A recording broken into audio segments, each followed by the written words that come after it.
Monday morning, Lila Woolsey rolled to the edge of the bed and sat with her feet on the floor. She reached into her nightstand and grabbed a bottle of water and some aspirin.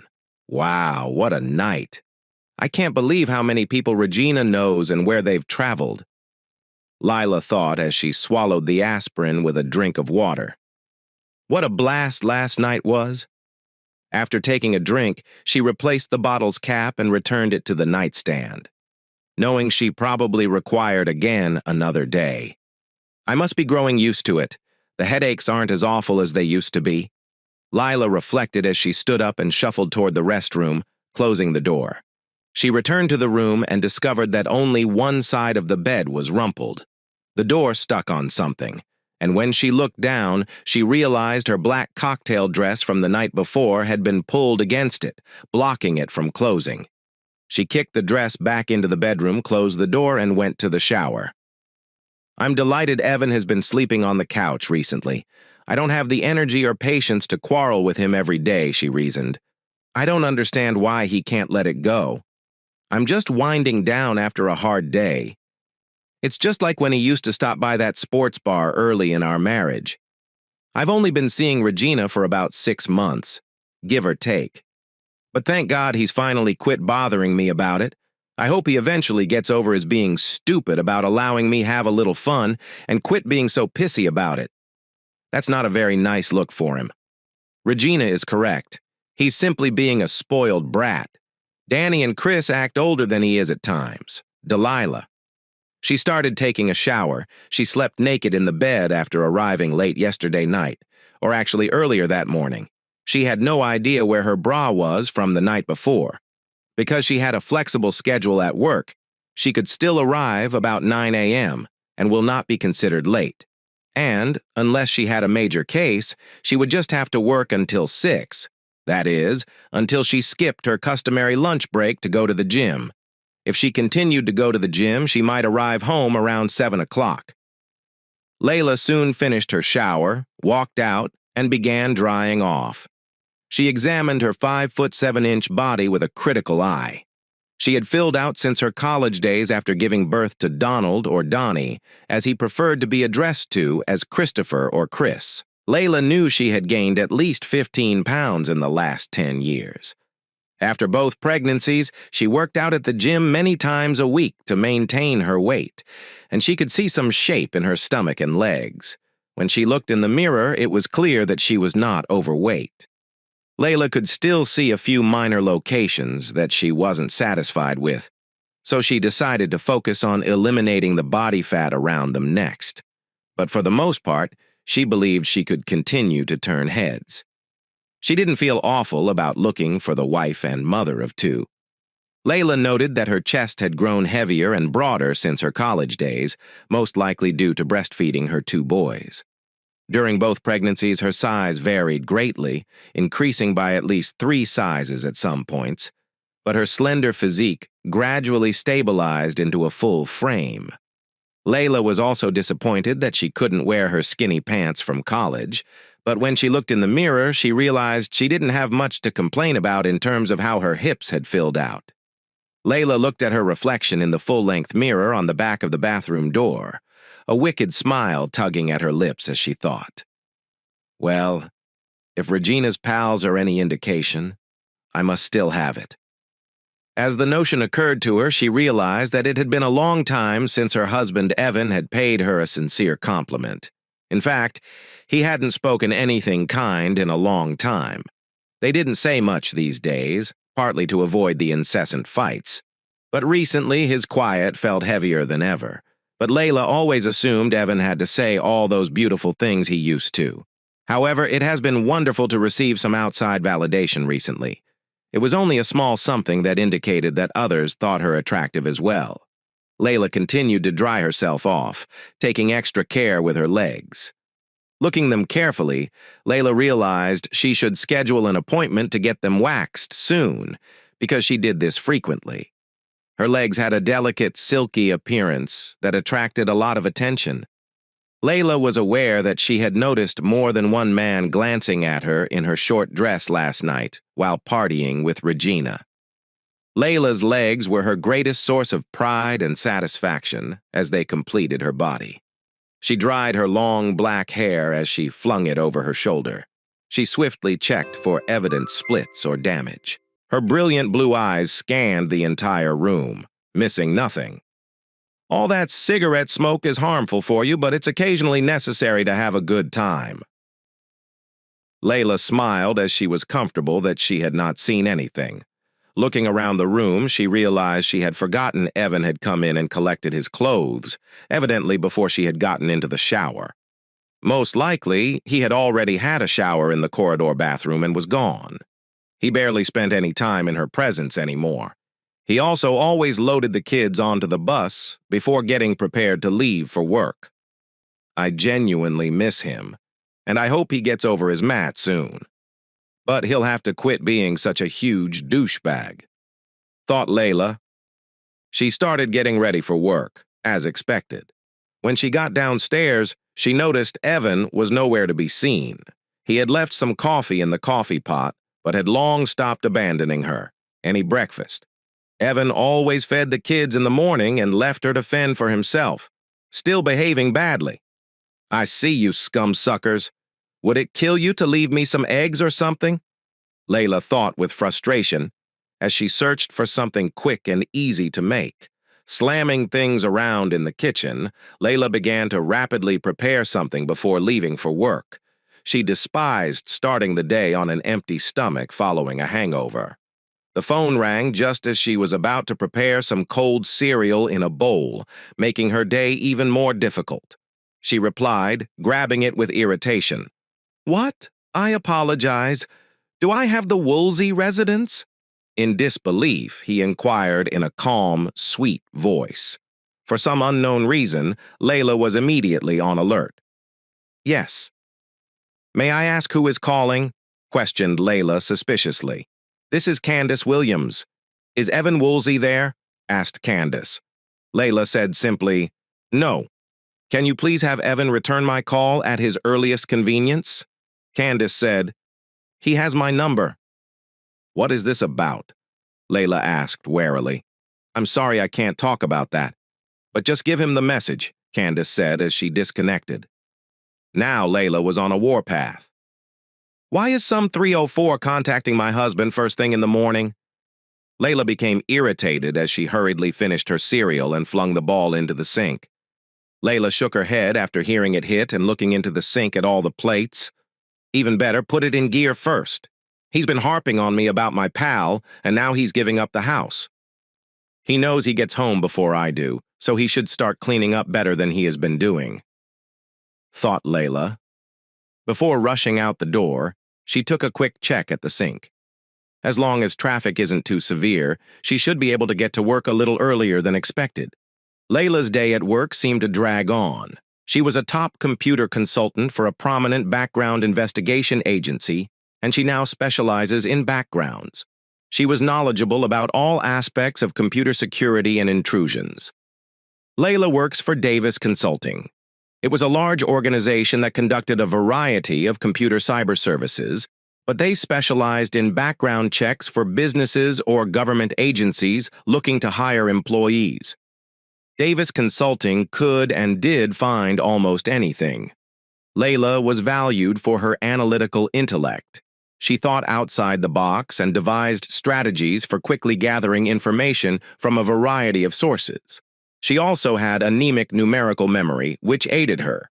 If she heard a number, she mentally structured it so she could recall it later for reference. It was useful for determining dates and conducting research.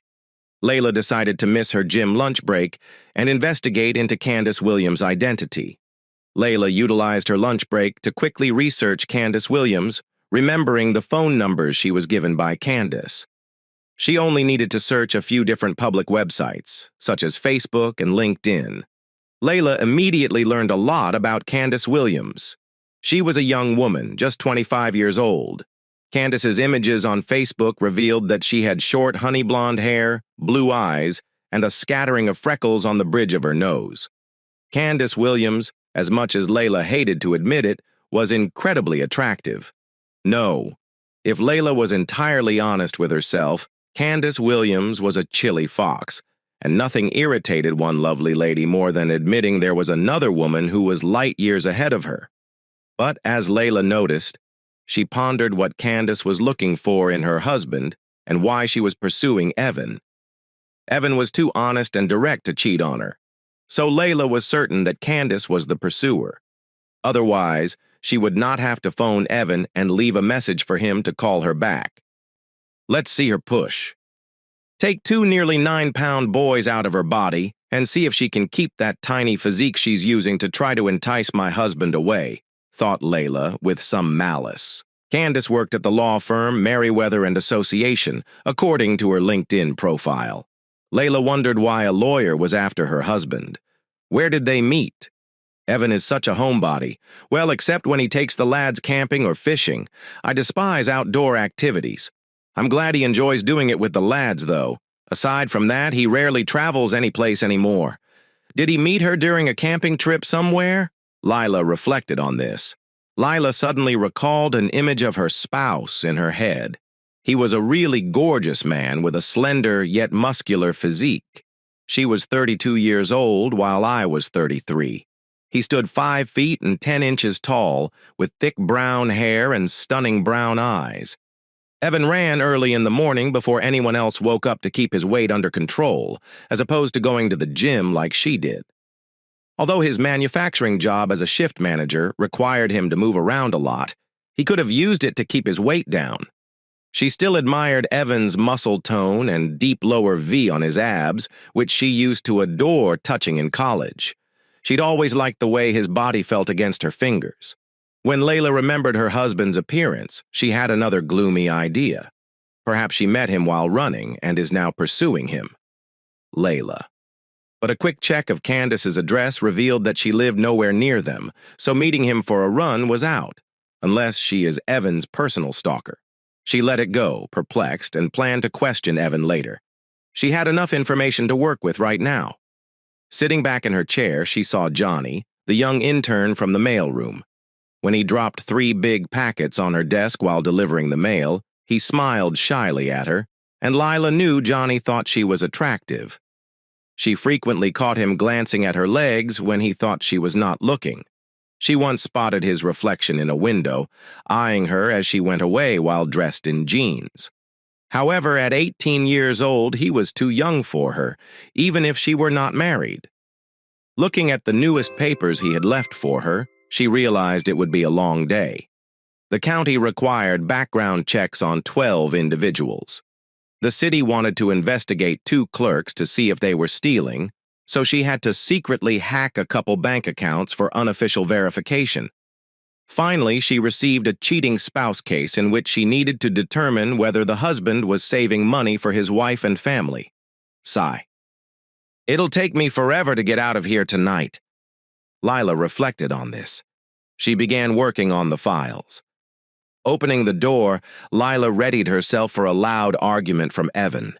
She had not expected him to go in on her. She simply felt like he was always harping and criticizing her recently. But as she passed through the door, she noted that Evan was sitting in the living room and didn't even look up as she closed the front door and passed through, offering a short and whispered prayer of thankfulness for his ignoring her. Lila stepped into the kitchen and looked around. Evan had cleaned up the kitchen after breakfast. She was sure Evan had fed the kids as well because it was after 10 p.m., and they should be in bed, looking but not expecting. She wasn't shocked to discover no leftovers in the fridge, so she quickly made a cold turkey sandwich and grabbed a bottle of water to drink. Lila entered the living room to sit with her husband for a while. He was watching an outside show, which, to be honest, bored her. "Is there anything else on American Idol?" asked Lila between nibbles of her lunch. Evan said nothing as he tossed her the remote before getting up and leaving the room.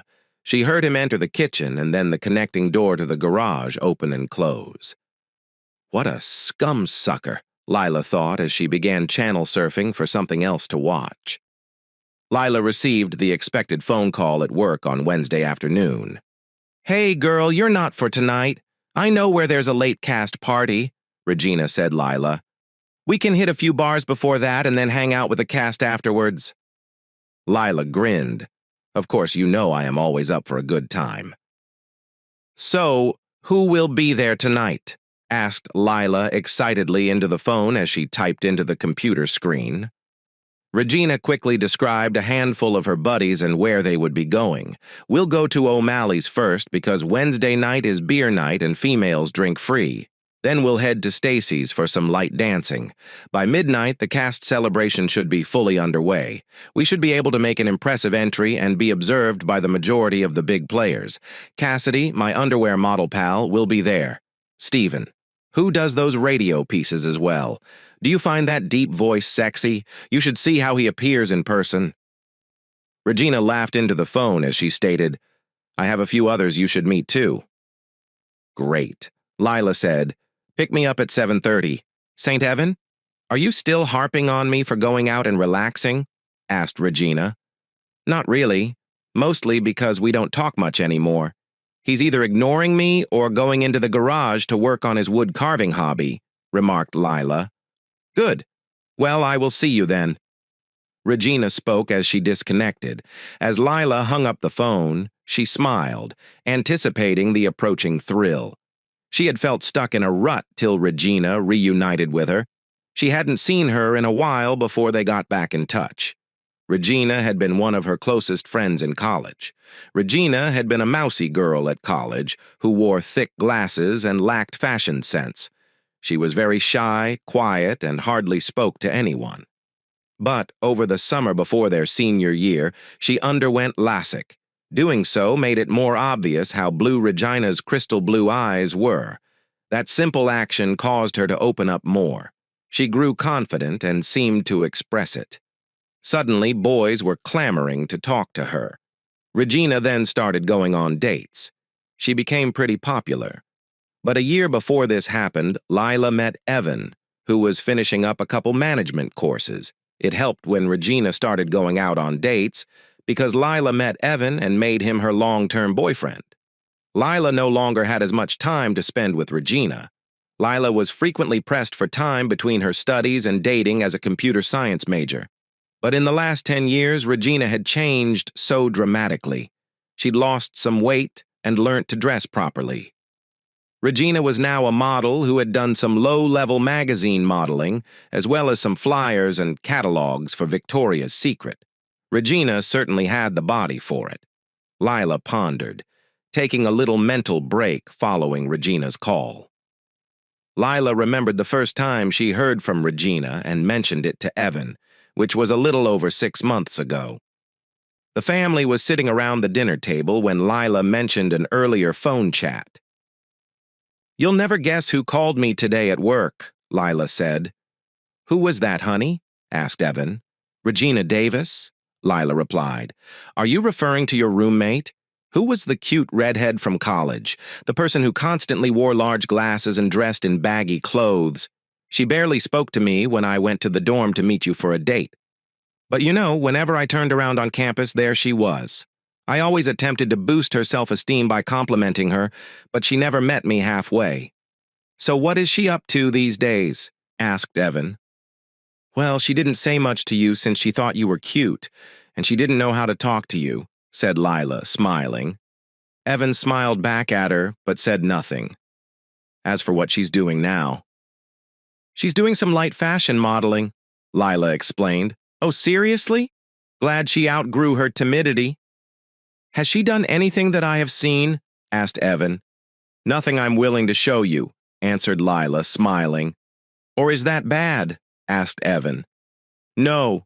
Regina primarily models underwear and lingerie, although some of it is quite risque, if you understand what I mean.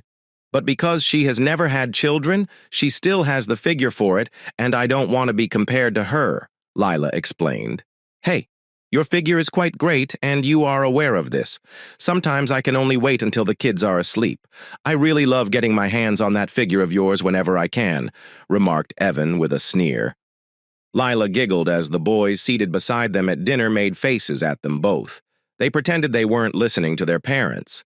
Nothing creeps boys out more than hearing their fathers discuss molesting their mother. I miss those moments. Evan and I didn't quarrel as much, and we were a lot happier then. Why does Evan dislike it when I have a little fun? I won't be young forever, and I need it. After a long day of working behind a computer, Lila reflected on that chat just before returning to work.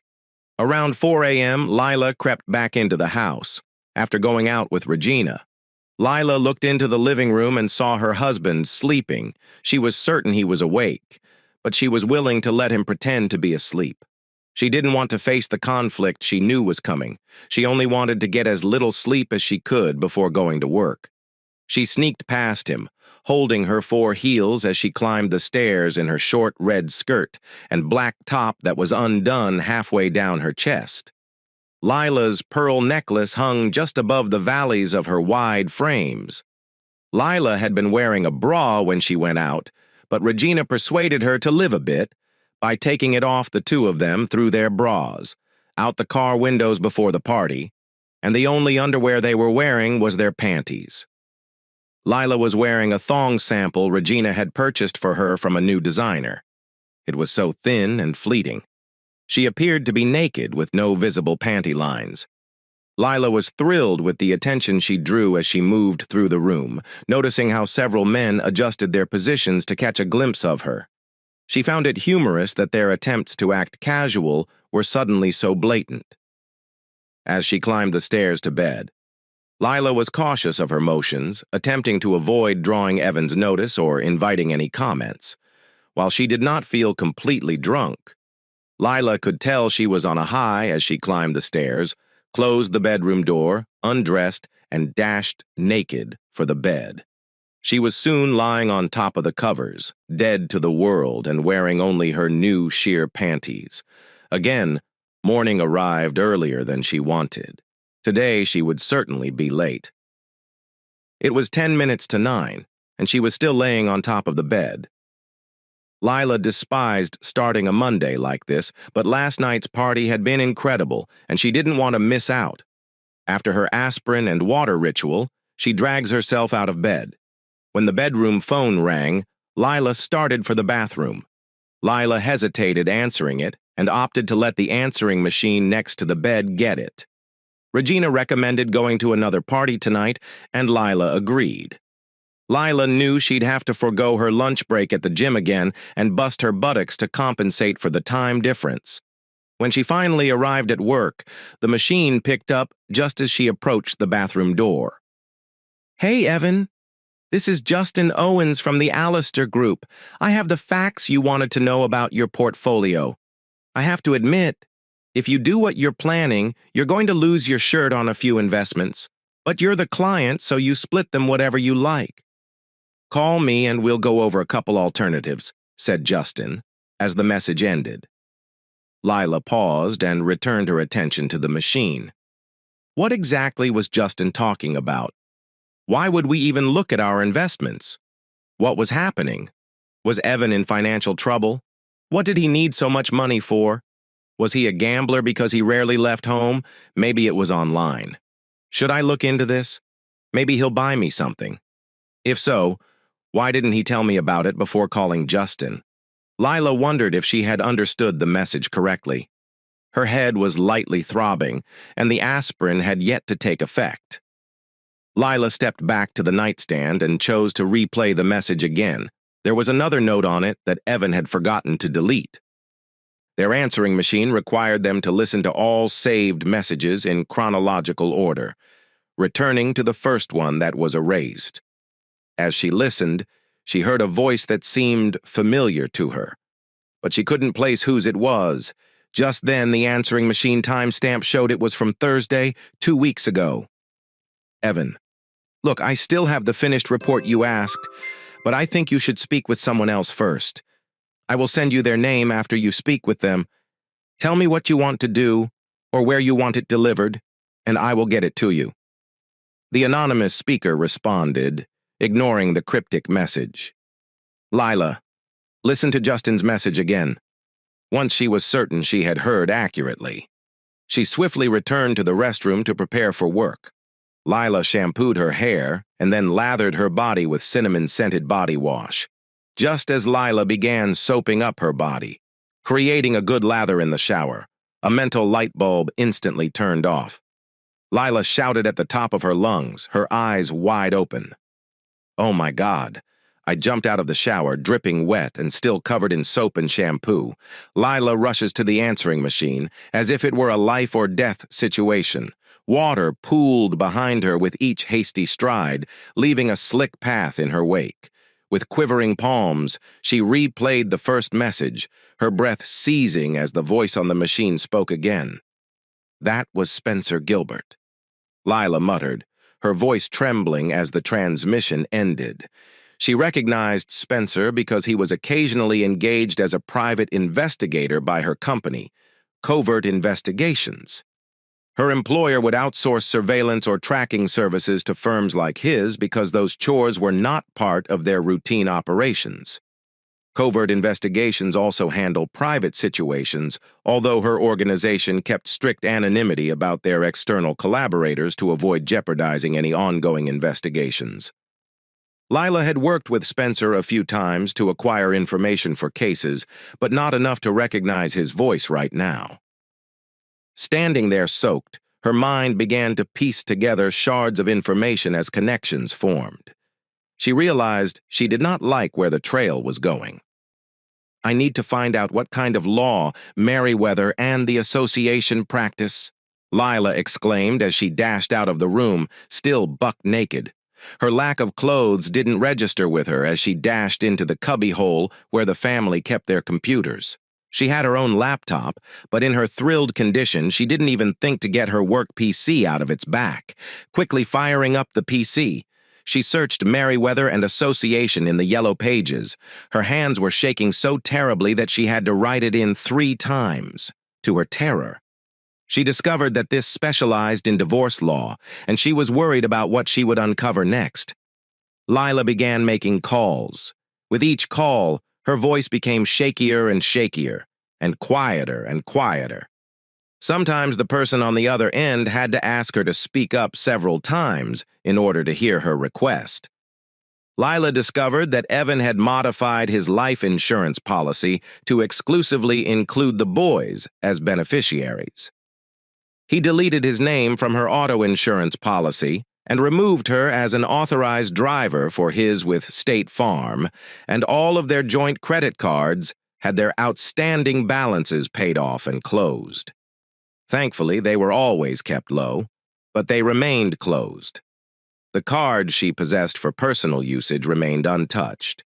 When she contacted to inquire about the status of their mortgage, the woman on the other end was overly enthusiastic and cheerful, informing her that the paperwork to transfer the house solely to her name was complete. They had the revised forms ready for her when she arrived to sign them. Lila didn't even say goodbye before immediately hanging up, her hands shaking so violently that she had to sit and close her eyes for a bit. She almost entered her password incorrectly into their online banking page. The most she needed to do was phone Chase and request a password reset. Doing quick mental calculations, she added what her firm had deposited for her to Evan's normal deposit. Lila observed that the balance was far, far less than what she expected. Going back and opening up the history, she noticed that 3 weeks earlier, Evan moved half of his money into an account she didn't have access to, but she could see the last 4 digits in the past, so she checked the savings account against it. She witnessed Evan do the same with his funds. Looking further, she discovered that Evan had ceased paying his paychecks into their joint account 3 weeks previously, about the same time he transferred half of their money to his personal accounts. She began to cry as she wrapped her arms about herself, enormous tears streaming down her cheeks. Lila realized that with everything she had recently learned, there was only one possible conclusion. Evan was divorcing her. Lila had no idea how long she'd been sitting and rocking as she cried, but it was probably 30 minutes. She looked at the clock and noticed it was already approximately 15 minutes to 11. Lila promptly contacted her office and spoke with her boss. Following a short apology for not turning up, Lila requested a couple days off for sick leave. Lila reminded out that she had not taken a single sick day in the 10 years she had worked there. Jake, her direct boss, granted her time off and stated that he would reconcile it with the system. Jake remembered that at the birth of his first kid, Lila had brought her laptop to the hospital and done some system cracking to obtain some information they required. Not only had she worked almost till delivery, but she also purchased the cellular modem on her own. They hadn't expected any movement on the file, so they were surprised to get an email from her informing them of the birth of the new baby, as well as an attachment with the information they needed for the client. Her boss, Jake, was constantly impressed with her diligence and granted her leave. Lila realized she needed more time off to investigate what she discovered in order to stop her divorce. But Lila couldn't believe Evan was divorcing her over a few disagreements. Why was Evan willing to toss away 12 years of togetherness over that? She knew she needed more information. Lila started to look for anything Evan had done on the PC for hints. As she gazed, she worried if Evan was cheating on her. Before today, Lila would have sworn he would never do such a thing. But of course, she would have stated before today that he would never divorce her. She decided to start looking while tears were still falling from her eyes. Evan was a creature of habit and extremely meticulous. He always planned ahead of time and carried it out. If she could get hold of his notes, she might be able to figure out what was happening. The first thing she did was uncover the hard disk. Most users are unaware that most hidden and system files can be accessed by simply unhiding the drive. As she did so, she discovered a massive folder that was password secured. That did not make sense. Evan wasn't very computer literate. He was only able to use Microsoft Office products and email, but someone had definitely locked the folder and taken the time to read through it. Lila noticed that it wasn't only password protected, but also encrypted. Lila had stopped crying as the riddle unrolled in front of her, attempting a few obvious passwords. Lila realized she had no idea what it was, despite the fact that she did it less frequently. Lila had the tools she needed to quickly crack this folder. Her employment sometimes demanded things like this, but always off the books. Most males, for some reason, never appeared to realize that people were constantly listening to what they said. When you add an attractive woman to the mix, they frequently tell her things they should have kept to themselves. Lila discovered this early on while studying the fundamentals of system cracking. Later, she mastered breaching even the most difficult of systems with ease, without resorting to using her appearance as a means. She was very skilled at what she did, but Evan was unlike any of her male friends or boyfriends from college. He looked her in the eyes when they spoke, not at her buttocks or chest. He asked questions, listened, and made suggestions. He always treated her like she was the most important person in the world. Lila knew before the conclusion of their first date that she would not only sleep with him, but also marry him. Evan was working second and third shifts at the plant and attending college during the day. The firm paid for his education. As her thoughts returned to Evan and their life together, tears began to fall again, and she wiped them away with the back of her palm. Lila paused for a moment, contemplating the situation. Sure, she had the tools on her laptop to crack the encryption, but it could take days or weeks. She might not have much time to stop the divorce, thinking about what to do next. Her gaze rested on another folder in the same program directory as it. It was a NetWatcher application setup for the kids. While they trusted the boys, Evan and Lila agreed that making it little more difficult to do the wrong thing would help them sleep better. Lila smiled for the first time since it all began. Part of the reason was that the Watcher program also included a keylogger. Lila had neglected to install it, but now she wouldn't have to guess or crack the password. She was certain Evan was unaware of it because she had never discussed that element of the curriculum to him. After starting the application, she immediately found the location where the folder's password was stored. Lila gasped aloud when she read it. The password was Mikey. 304 nasty wife. What the hell is he talking about? I have never cheated on him. Not once, Lila thought angrily as she typed the folder's password. When it opened, She discovered another folder called WHIP and several JPEGs within it. Lila made Evan aware of this. WHIP represented work in progress. When she opened the first picture, she was unsure whether she would throw up or pass out. It was a picture of her in what appeared to be a compromising posture. When she checked another, she discovered that she was also the subject of this picture. Lila checked the folder and discovered that there had to be about 30 or 40 images in it. Lila moved quickly from one to the next. She paused at one she couldn't identify. Who was she with? It was a photo of her buttocks rubbing up against a man, but she didn't know who it was. She appeared to be having a great time in the photo. Lila saw herself laughing as her arms swung around above her head. Then it occurred to her. It was that dance competition at Sparkle's nightclub 4 months ago. But while she remembered having a lot to drink, she didn't think she was so drunk that she couldn't remember rubbing herself on someone as she was doing. There were approximately 60 couples who entered the dance event. They used a grease-style tap on the shoulder to get couples to quit the dance floor during the contest. If the judges tapped you, you were eliminated. Lila was surprised at how quickly some of the people she thought were pretty good left the dance floor during the competition.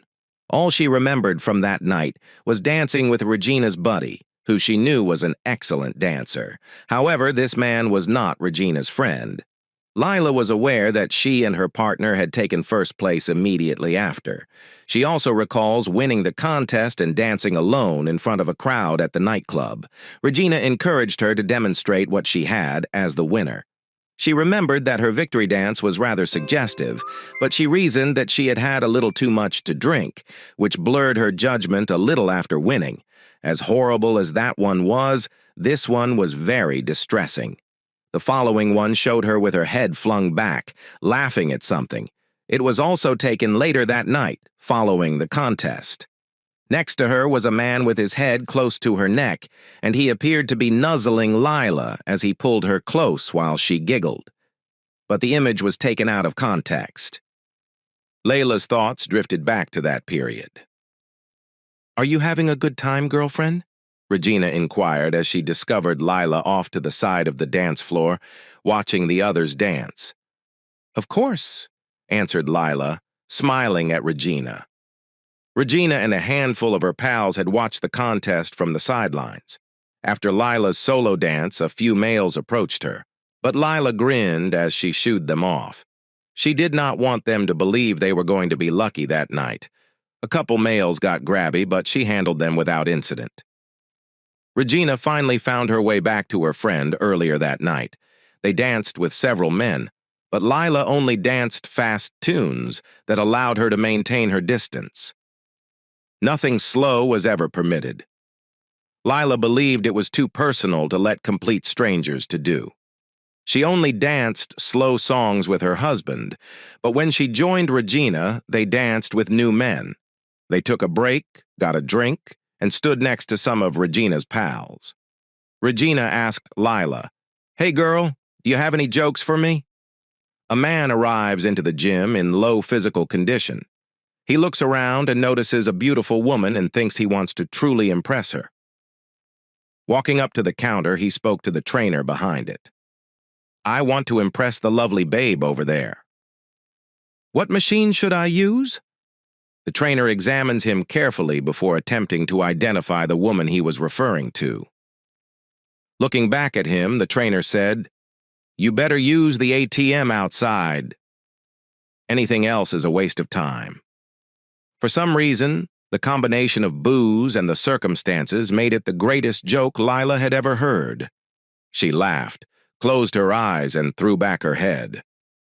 As she did so, she felt one of Regina's male model friends draw her close as he attempted to kiss her neck. Hastily grasping her drink in one hand, Lila reached around the man and spilled her drink down the collar of his neck.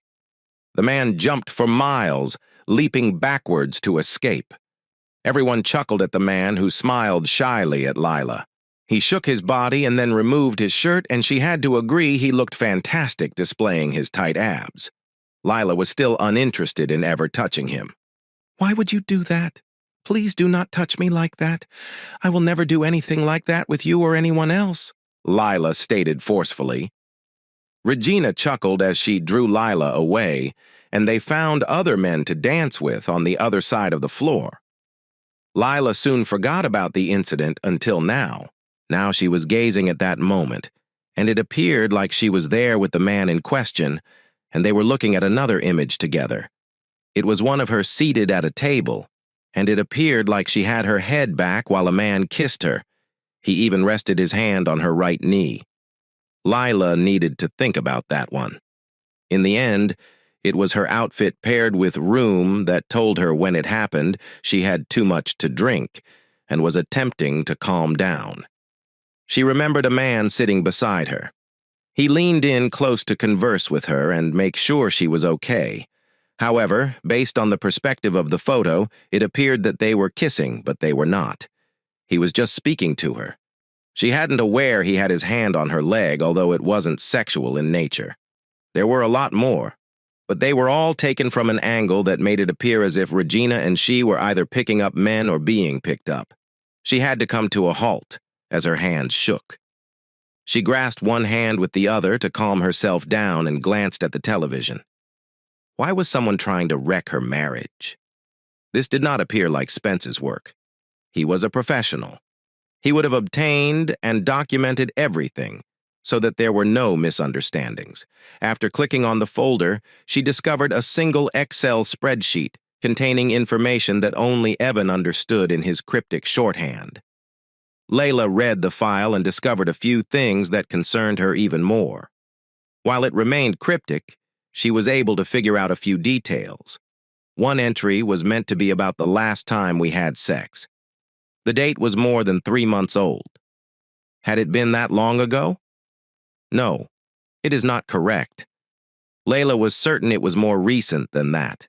But try as she might, Layla couldn't recall the previous time. They had a reasonably active sex life before they started fighting. Had it truly been over 3 months? She pondered. Unlike other people, Layla enjoyed drinking, but it also eliminated her sexual desire. But when her motivation wasn't working, they were either fighting or avoiding each other. These combined acts also contributed to her loss of sexual attraction. But if it troubled him so much, why hadn't he said something before? Layla also figured out other details based on the dates and her earlier phone conversations that morning. She discovered that it was a list of which items to pay off, when to do so, and when to anticipate them to be closed. She also discovered the entry for calling the pie, as well as when to contact the law firm. Why hadn't he mentioned something to me? Why didn't he just ask me about these pictures? I could have explained it. Why has he become such a douche about it? And Layla thought till she was interrupted by a long-hidden thought. It was about a situation that occurred a little over 4 months ago. Even I am going out with Regina tonight. Do not wait.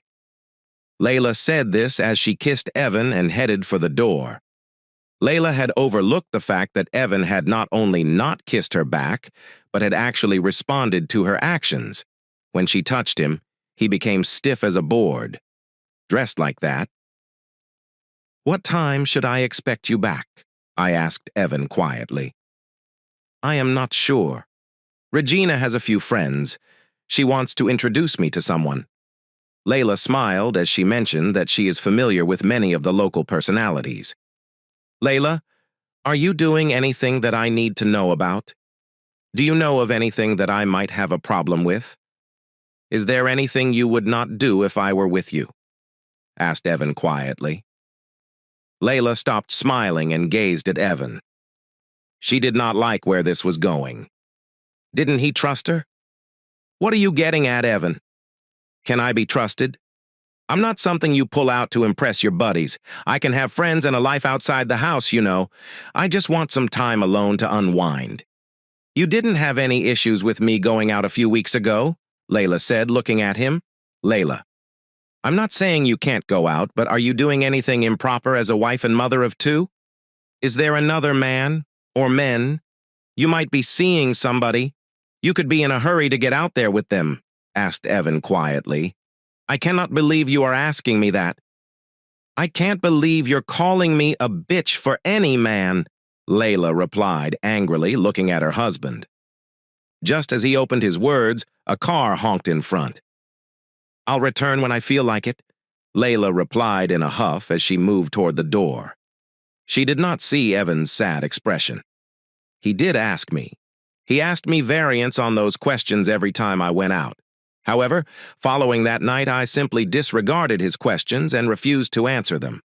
Later, it seemed like we were fighting over everything, but I had no idea what he was talking about. I had no idea he expected me to confess to something I had not done. How could I have known Evan was attempting to give me an opportunity to confess without accusing me of anything? Thought Layla.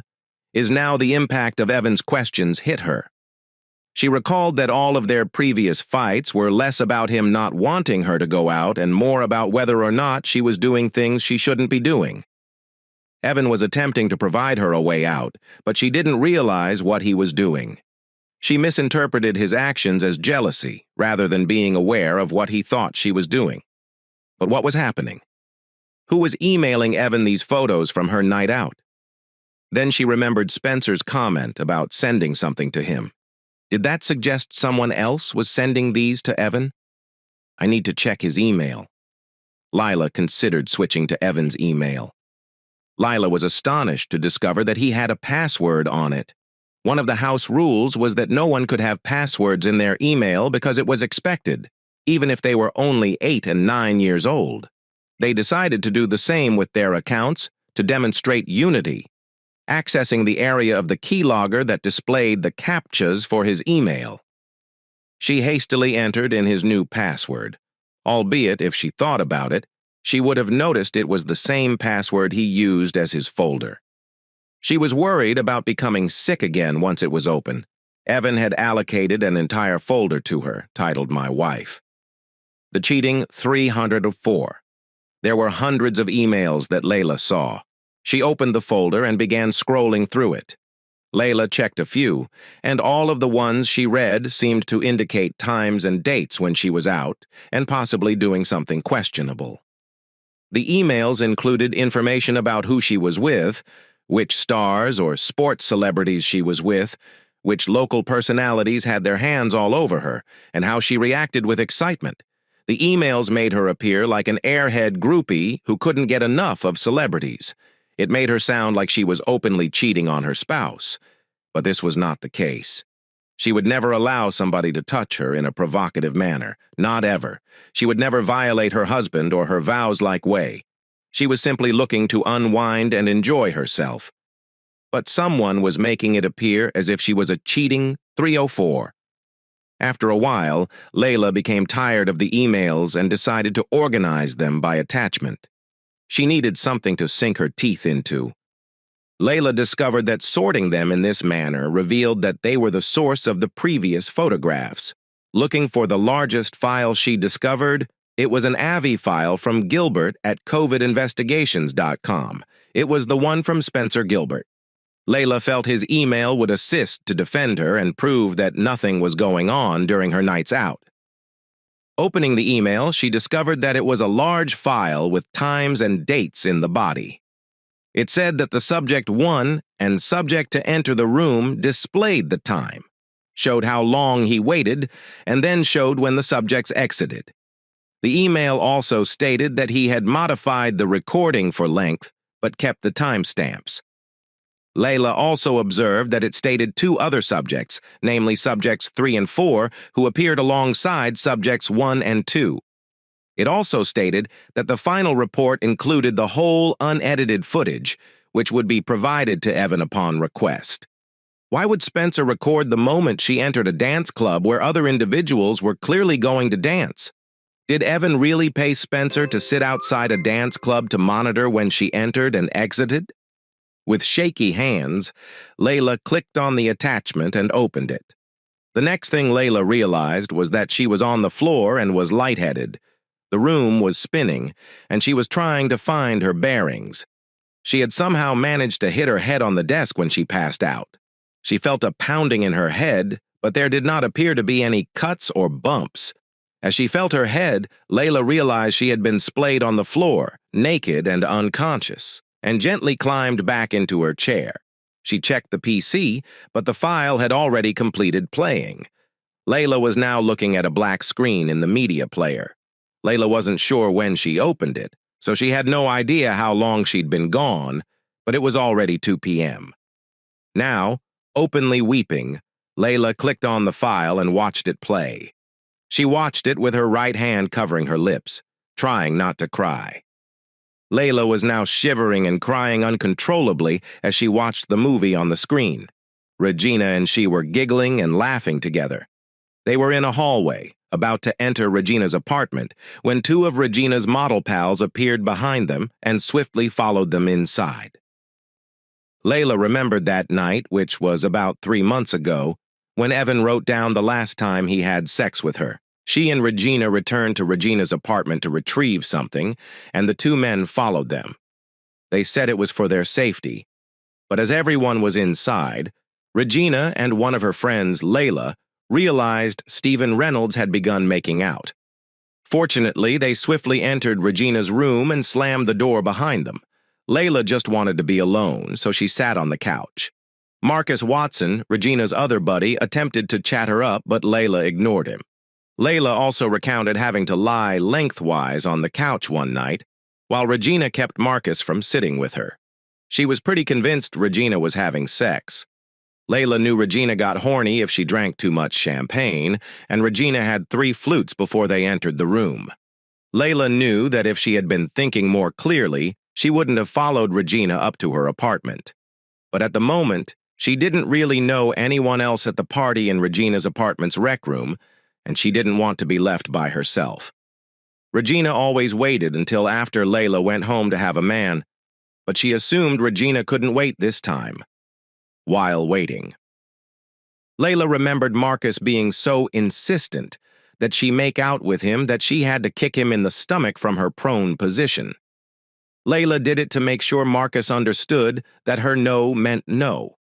Layla also wished she had left her heels on while doing it. After rising up off the floor and giving her a foul look, Marcus went and knocked on the door and then stepped in without waiting for anyone in the room to react. She also realized she must have dozed off since the next thing she knew, Regina was shaking her awake. Then Layla remembered that as she followed Regina outdoors, she was fixing the wrinkled dress she had slept in. However, what she saw on the TV differed significantly from what she remembered when she exited Regina's apartment.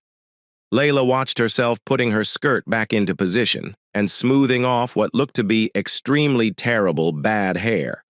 However, it stemmed from her time on the couch. It also didn't help her case that when both men exited the apartment before her and Regina, they paused and high-fived each other once outside. Thanks to the camera tape, she realized she had been out for little under 2 hours.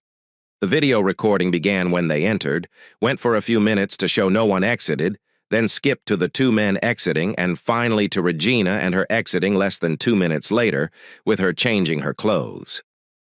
Oh, God. I am screwed. I am simply so screwed. Evan will never believe I didn't cheat on him. Not with all the nights I've spent out into the early hours of the morning since seeing this. I was present every time.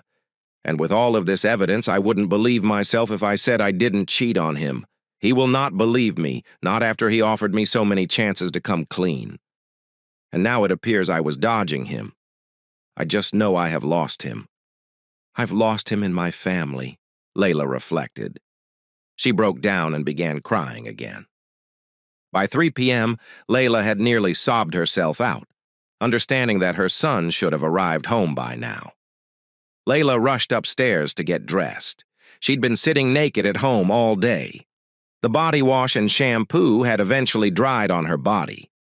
Jumping into the shower, she began crying again and couldn't stop herself from crying pitifully in a hiccuping manner.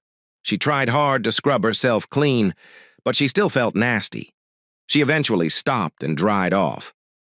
After finishing, she sat in the living room wearing a sleeveless white cotton shirt and blue trousers. She knew she liked this top because of its deep, plunging neckline and tightly tightened waist.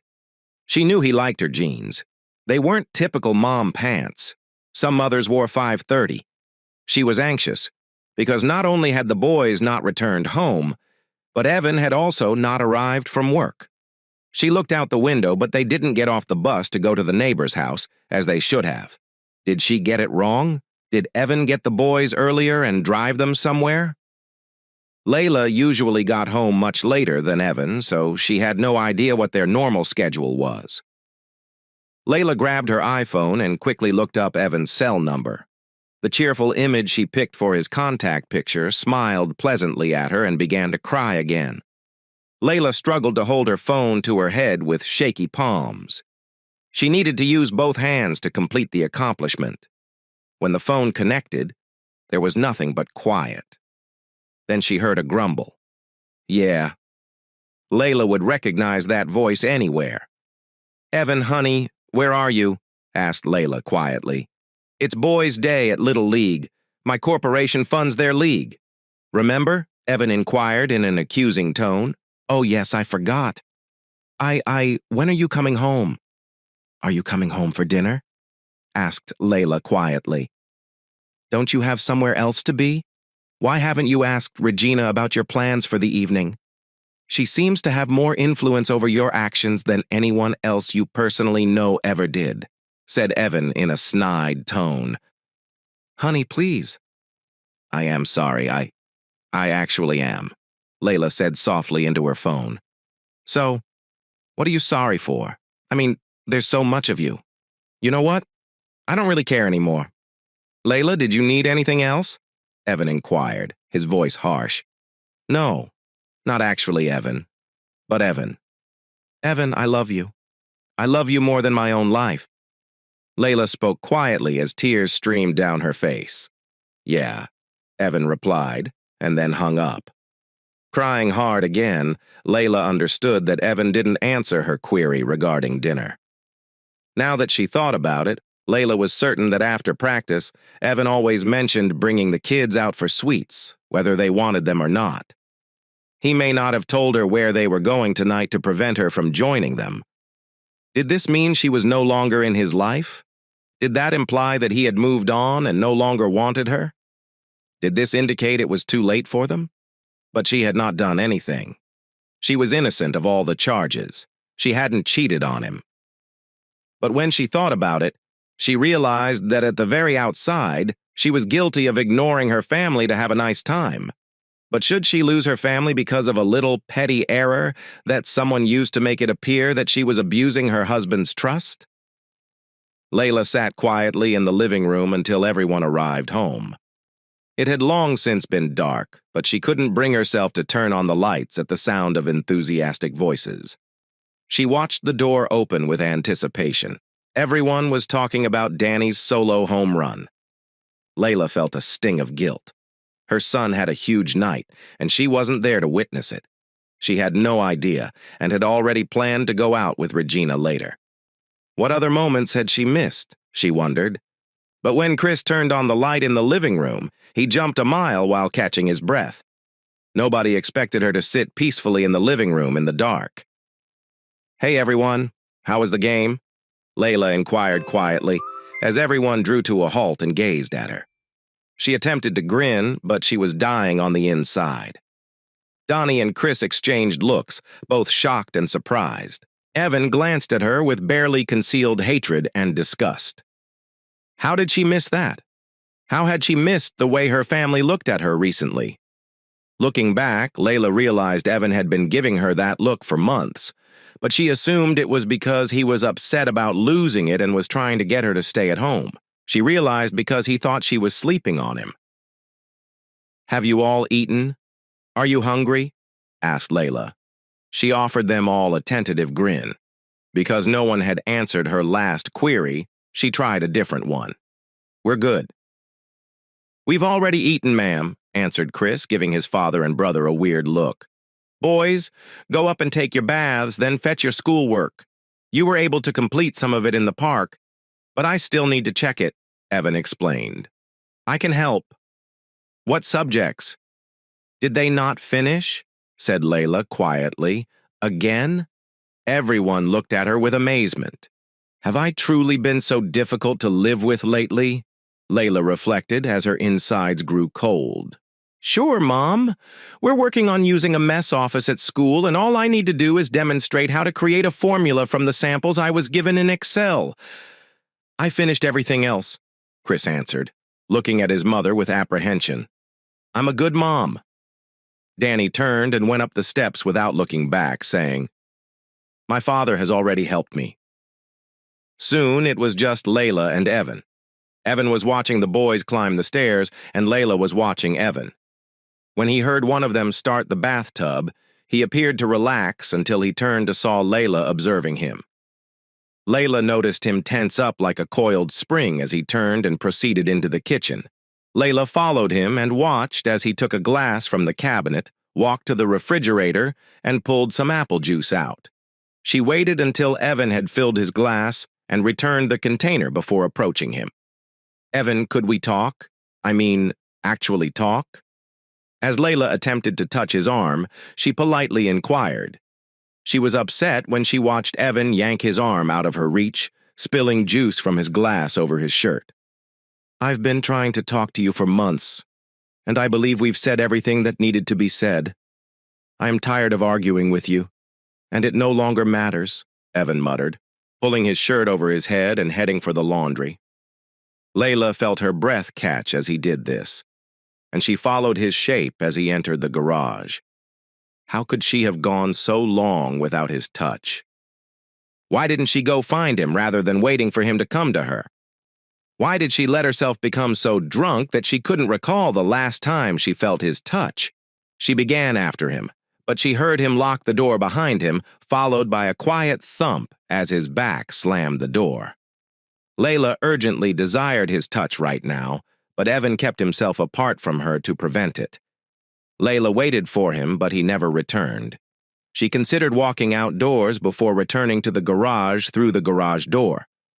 However, Chris came down and waited for her at the family computer to finish his schoolwork. Chris was the only one of the two lads who shared her enthusiasm for computers and what they might do. Regina also arrived at 9 to pick up Layla, but she went out and informed her she didn't feel well and would remain at home tonight. Regina pretended to be concerned and said she would phone later to check on her. After waiting until 11 p.m., she discovered Evan was going to stay in the garage as long as she hung out downstairs in the home. She just needed to find a way to make Evan understand, but she couldn't establish her innocence right now. Layla went up to bed and laid on top of the blankets, crying softly till she fell asleep. A nightmare awakened her up at 2 a.m., and she grabbed for Evan's side of the bed to grab him. She grabbed empty air and realized he was not there. Then she realized why he wasn't next to her and began to cry again. She got up and walked downstairs to find Evan stretched out on the couch. She couldn't lie close to him because the couch was too small for two people. Layla didn't want to wake Evan and risk his running off again, lying on the floor. Layla lied down next to her husband on the floor in front of the couch and quickly fell asleep.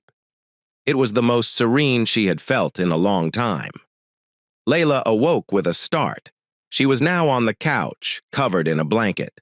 She realized Evan had scooped her up and placed her on the couch. Looking around, she noticed that everyone had already left, leaving her alone on her day off. Layla went through Evan's hidden files again, this time including all of the emails, and she arrived at the same conclusions. She got screwed. Layla went all day without eating. She evaluated all of the evidence against her. Someone had stitched her up quite well, and she needed to know everything so she could understand what she was up against. She left around 3 p.m. and walked over to her next-door neighbor's house.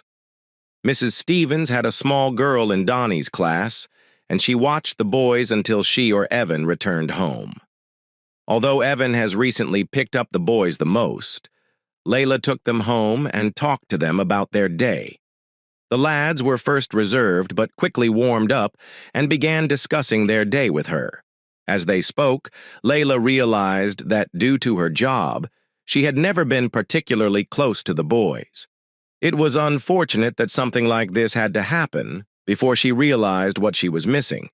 that this epiphany came to her near the end of her marriage. They soon finished, and Layla and the boys prepared dinner. When Evan arrived home, they were all still sitting around the table, laughing and talking. "Hello, honey," Layla whispered quietly as she looked up and noticed him observing them all. Layla gazed at Evan, hopefully. She genuinely wanted him to respond positively to her latest attempts. Evan growled as he hurried through the house, away from Layla. Layla was outraged, but she saw what she was up against. She knew Evan was upset by what appeared to be a major betrayal on her part, but she had to get Evan back at whatever cost. After dinner, Evan checked his assignments, despite the fact that Layla claimed to have already assisted. He then sat and talked with the kids about their day. Layla sat at the table next to them, but did not interact or interrupt them. As she observed, she noticed that Evan seemed to relax a little in her presence. He didn't mind if she didn't try to inject herself into the conversations.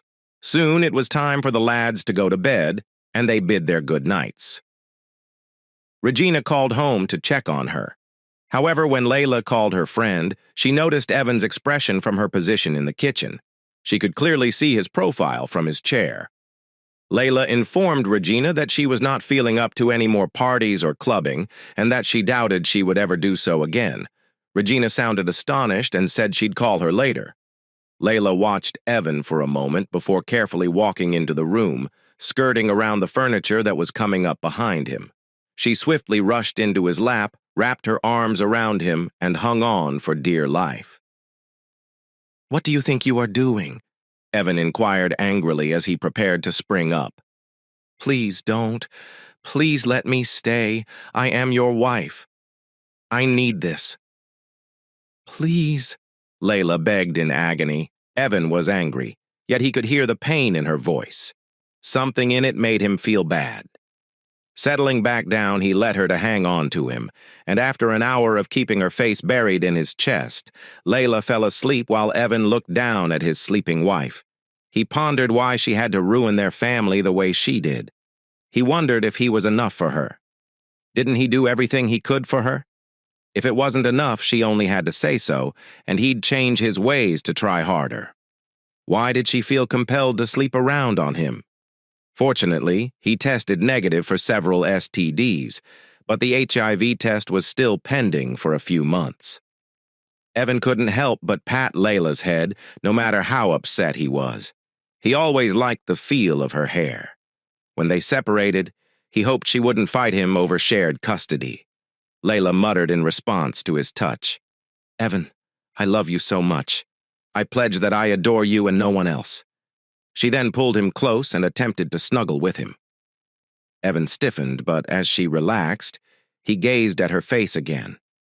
It was the face of the woman he loved more than anything else in the world, but he didn't think he could ever trust her again after she betrayed him so cruelly before he realized it. Evan also fell asleep. He had been sleeping poorly for months, but he had no idea why. He was plainly missing his other half. That night was the greatest sleep they'd had in months. Layla called in ill for the third day. Her supervisor informed her that she could only take 4 days. Anything beyond that would place her on short-term disability. Layla then requested if he could reschedule the last 2 days of the week as vacation days so that she could also take them off. She desperately needed the time to resolve a family issue that was literally life-threatening. Jake, her supervisor, agreed. When she hung up, she noticed something was nagging her as she reflected about it. How did they know when to take those photos of her? How did they know when to ruin her life? Most importantly, who was one? Who was doing it? She was angry now that she had recovered from her 2-day fright. No, she was fuming. Someone was separating her from her family, and she was not going to put up with it. Nobody was going to come between her and her family without a battle from her. She wasn't about to roll over and accept it. She restarted her work laptop and resumed looking at the emails from their home PC. Whoever it was savvy enough to utilize Gmail to send the emails to Evan, But happily, they didn't realize that all emails contained embedded tags from her homemade tracing software. It was easy to figure out where the mails were coming from. They are coming from a local ISP charter. Layla was surprised. She could finally identify the note that it came from, but she'd have to hack the ISP to learn out who was registered with it. It wasn't the first time she'd done it, but scrolling through the emails sent to Evan's email account reminded her of something else. She pondered two things. Why didn't they send it to him at work? PC? She would never have seen the proof or figured out what was going on if they had just done that. Second, how did they know Evan's home email address? But the previous one wasn't that difficult. She thought about it. Everyone in the city used Charter, so all she had to do was search for permutations of their names. It wasn't very difficult, but there was a significant leap of faith that they were getting the appropriate guy who was married to her. Something kept drawing her attention to the return way. Layla paused and closed her eyes, allowing her mind to go blank.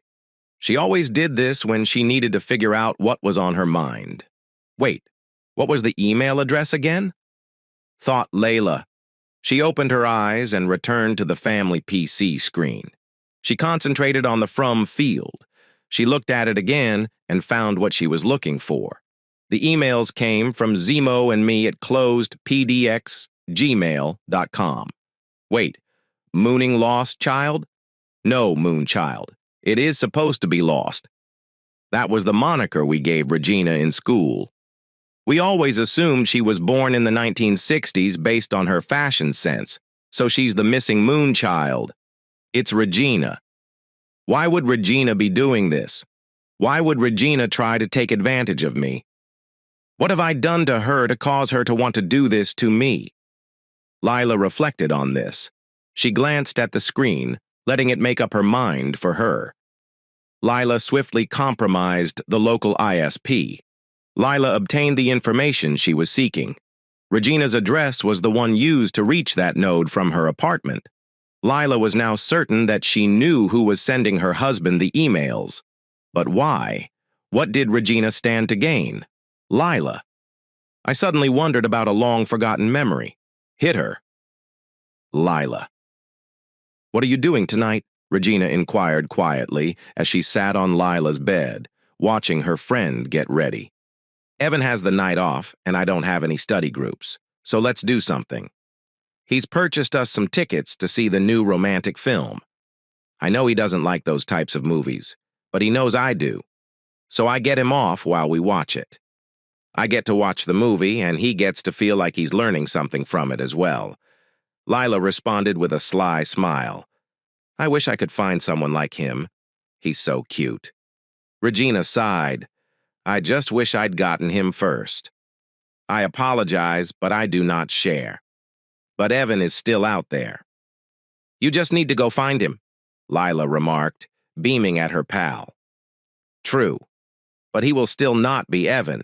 Evan is the only guy who has ever noticed and complimented me on my appearance. Regina commented gently. He always makes me feel pretty and noticed.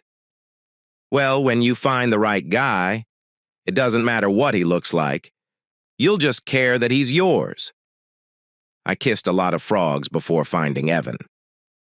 Layla began to go towards the door, saying, You'll probably need to do the same. Layla missed her friend's envy-filled expression as she opened the door without looking back. I will be back late, Layla said. Do not wait up. She walked out the door. Layla felt irritated with herself when the memory came back to her. What the hell is wrong with me? Why do I continually missing how the people around me are feeling? Layla remarked angrily. The more she reflected on it, the more it made sense.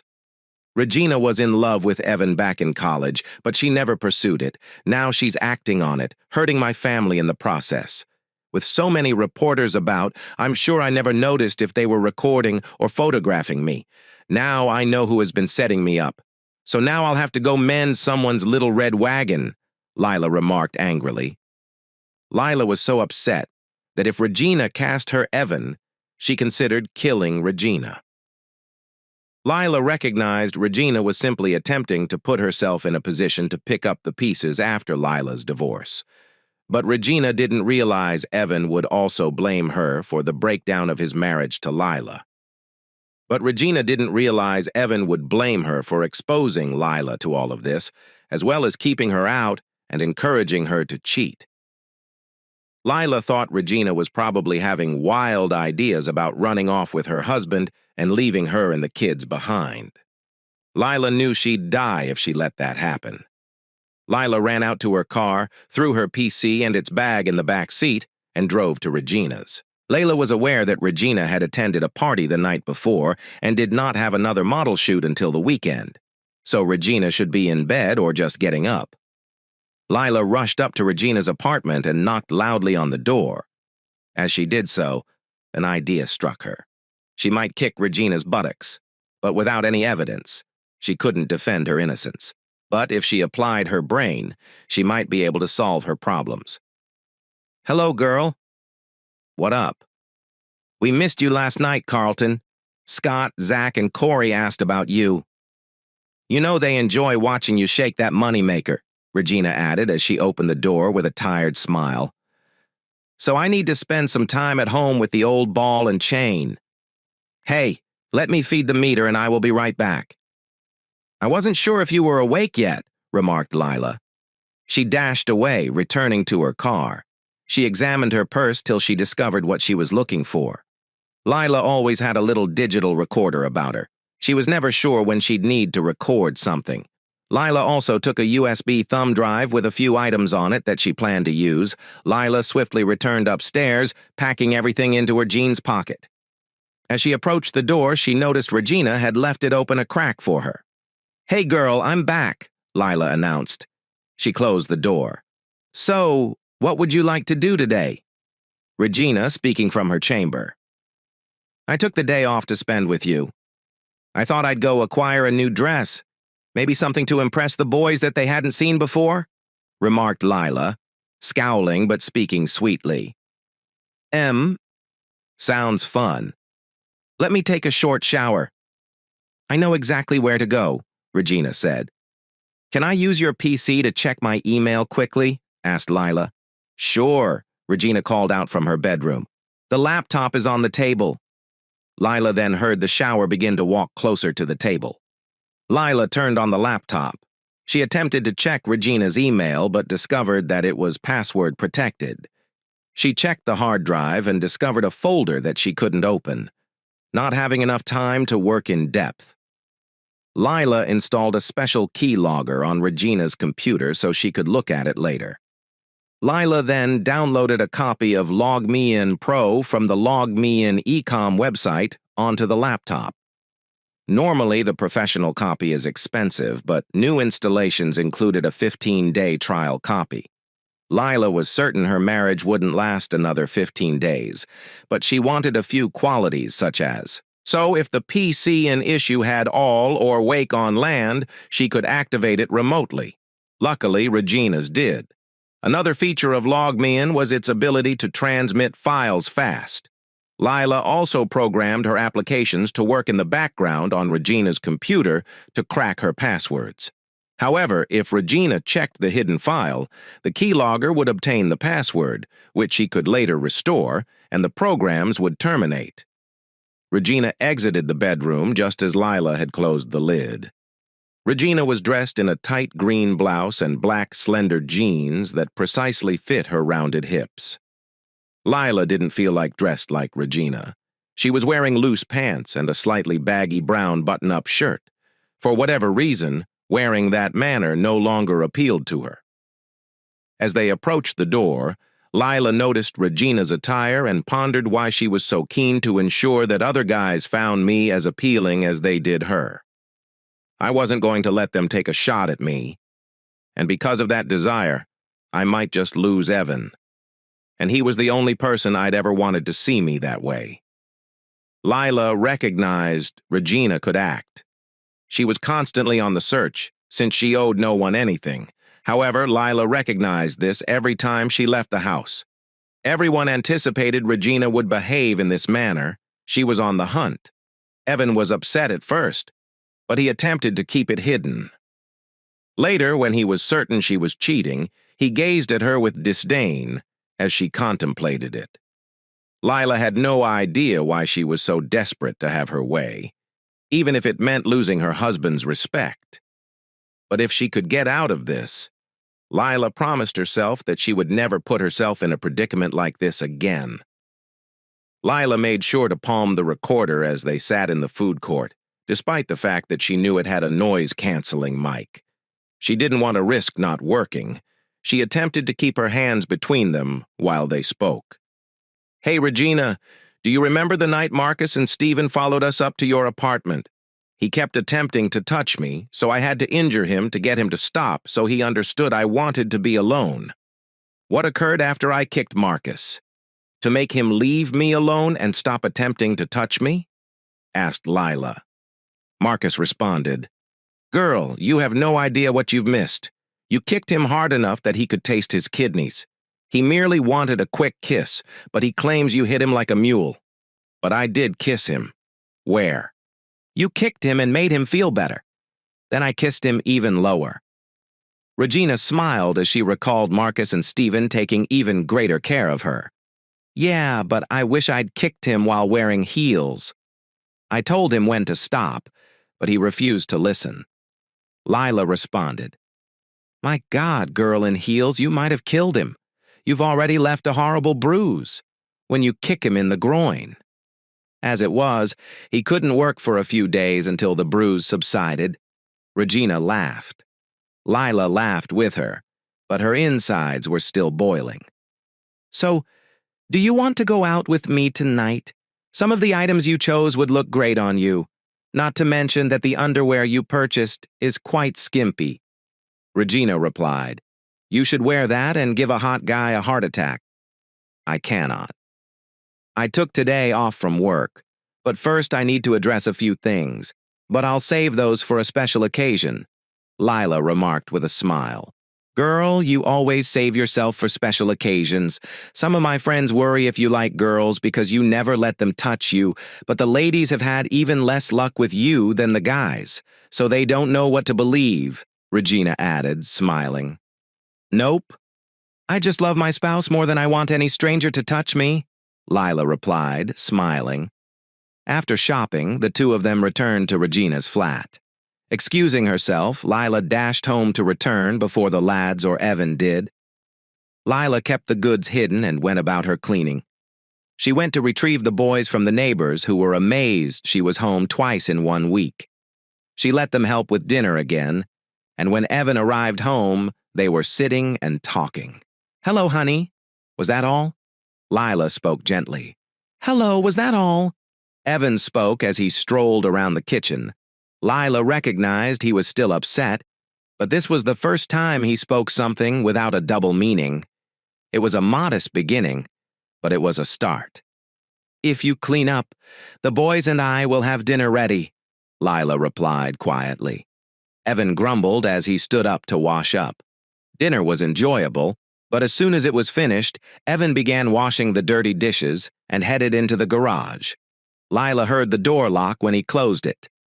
At the very least, he did not bite my head off, nor did he make any subtle comments to my suspected infidelity. Now that I understand what he was asking, I realize he was attempting to tell me for a long that he was aware of what he believed I was doing. But I will prove to him that I am not guilty. Lila reflected, heartbroken but determined. Lila brought her computer to bed after dinner. She set her alarm to awaken her at 5 a.m. I tried to get some sleep. It was almost as if she hadn't slept when the alarm went off, and Lila swiftly sat up and turned on her computer. Lila heard the front door close as Evan headed out for his morning run. Looking at her PC screen, Lila immediately set all of the options on the Log Me In website, so that when she connected to Regina's PC, it blanked the screen in case Regina looked at it while Lila was using it. Lila hopes to collect at least some proof before Evan returns. Lila was given a break for the first time since it all began. Looking through Regina's laptop, Lila noticed that Regina had previously captured a photo of Lila trying on the short one-piece black dress she had purchased. She also captured a photo of Lila purchasing some sheer and matching tight black underwear. Lila had no idea when Regina had the time to call someone to trail them down to obtain the pictures, but Regina had sent Evan another email with the photos last night. Lila was able to gain access to all of the credentials required to open the locked folder and Regina's email while reading the most recent email written by Regina. Lila noticed that the photographs were accompanied by only one line, which read, "I wonder which man she was buying these for? I doubt it was you, that bitch. Just wait. You will receive yours." Regina reflected as she began to browse over everything on Regina's laptop. Lila found it difficult not to yell out in enthusiasm, as she found item after item to vindicate herself with bingo. "I've got her. I finally got that bitch," Lila thought as she gazed at Regina's laptop. Lila now had all she needed to prove her innocence. Regina's laptop was a veritable gold mine. Not only did it contain the much-needed proof, but it also had several emails in which Regina informed her mother that she had met the right man and would soon be settling down with him. She also discovered the one sent to Regina, in which Regina praised everyone for their assistance and promised them sexual pleasure in exchange for their efforts. Lila also discovered a few emails from non-mutual friends informing them that she will soon have Lila's spouse. However, she did not identify him as married to anyone. "Over my dead body, you bitch. You won't get my hubby anytime soon." Lila considered making a brief image of the hard disk. Lila swiftly settled in on her side of the bed. It was now 7 a.m. She heard the school bus pull away from the front of the house. Lila knew Evan would be there shortly to get some clothing to get ready for work, as he was always up early. He fed the kids breakfast and got them on the bus before having a shower to prepare for work. Lila put on her robe and waited for his arrival. Evan entered the room dressed in a tank top and jogging shorts. Lila dashed forward, grabbed him, and hugged him close. "Evan, we need to chat. I know you intended to divorce me, but it isn't what you think." Lila tried to look Evan in the eyes and stated, "I'm not guilty of what you accuse me of." "Lila, I can't continue like this. I suppose I forgot what you did for a living. I thought I was being cautious enough to hide it from you. But I suppose you're one of the best at what you do for a reason. If you know I'm divorcing you, you should also understand why." Evan said this while trying not to stare at her. "Give me 5 minutes. Only 5 minutes. If I can't convince you that I'm innocent at the time, it won't matter. But I only need 5 minutes. If you ever loved me, you could give me that to establish my innocence," Lila continued, attempting to catch his gaze. Evan tried to look away, but Lila was so relentless that he eventually gave in. "Fine. You got in. You had better make them count, but you must understand that I will not trust whatever you say. I hope you've got more than merely." Evan looked squarely at her, saying, "Your word is proof." "Evan, I have never lied to you. While it may appear that I have violated your confidence." "Have I ever lied to you?" Lila asked quietly. Evan replied, "No, I can't say I've ever caught you lying." "Give me the benefit of the doubt now," Lila whispered quietly, holding Evan's hand. She felt him tighten, but he did not move away. She sat him on the bed, opened her laptop, and placed it on his lap. Then she sat next to him. "Does this photo appear familiar?" asked Lila. "Yes," Evan hissed, looking across at his wife. "Evan, this is not what you think. Each of these photos depicted something harmless or something in which I did not actively engage, yet I am taking full responsibility. For example, this photo shows me dancing with one dude, but that was during a dance competition. During that contest, another man must have accidentally rubbed his buttocks against mine as we were on the dance floor. We were meant to listen to the music and then try our best to replicate what was played to win. The music played at the club ranged from hip-hop to 60s music. I chose to participate in the dance event since I enjoy dancing and it didn't require me to touch my partner in any manner. But I didn't start with this man behind me and I don't know who he was. This picture was cropped from the original, remarked Lila, as she opened a larger picture of herself facing a man who was clearly dancing with her in the dance contest. Evan appeared shocked that the previous email he received was a reduced version of this photo, and this is one of two that were combined to create a photo of myself under the table near this man. Who is this guy and why is he making that face? I have no idea. But if you look closely, you can see that the first picture definitely shows me seated and eating. This is what they used to affirm. I was in the side-by-side shot. However, in the second image, which is paired with the one in which I disappeared beneath the table, you can see my arm extended barely below the tablecloth. If you look closely, you'll see that I'm reaching for my fallen fork, Lila explained, pointing to the bottom of the enlarged photo. Evan glanced, and then he looked closer, and he noticed his wife's extended hand gripping something silver that had been clipped out of the photo. He received an email. Lila began enlarging more and more photographs as she talked. Here's another side-by-side shot. It's one of me standing and then crouching to examine a plaque on a wall. And if you look attentively at this picture, when I blow it up in both originals, you will notice that the top of my head is pointed up rather than down. With the angle the table was at, I would have had to be giving him a BJ to prevent genuine identification, but a much smaller picture was clipped together to make it appear as if I was giving Tom Weathers, the sportscaster, a BJ. However, if you look closely, you'll notice that he isn't even looking. My directions were feet apart. Someone took that image specifically to make it appear as if we were sneaking a moment. This one appears to show someone putting their hands up my dress while I was seated, but look at my face in the whole picture. I'm talking with someone seated next to me, and the angle is completely improper for him to touch me. To have done so from where he was, his arm would have needed to be at least 6 feet long. If you look attentively in this larger image, you will notice that there are two tables side by side, his and mine. See, but from this position, in a smaller photo, it appears that we are close together. You see it, right? Lila inquired, hoping as she scanned his face and enlarged this image to find the line that separated tablecloths.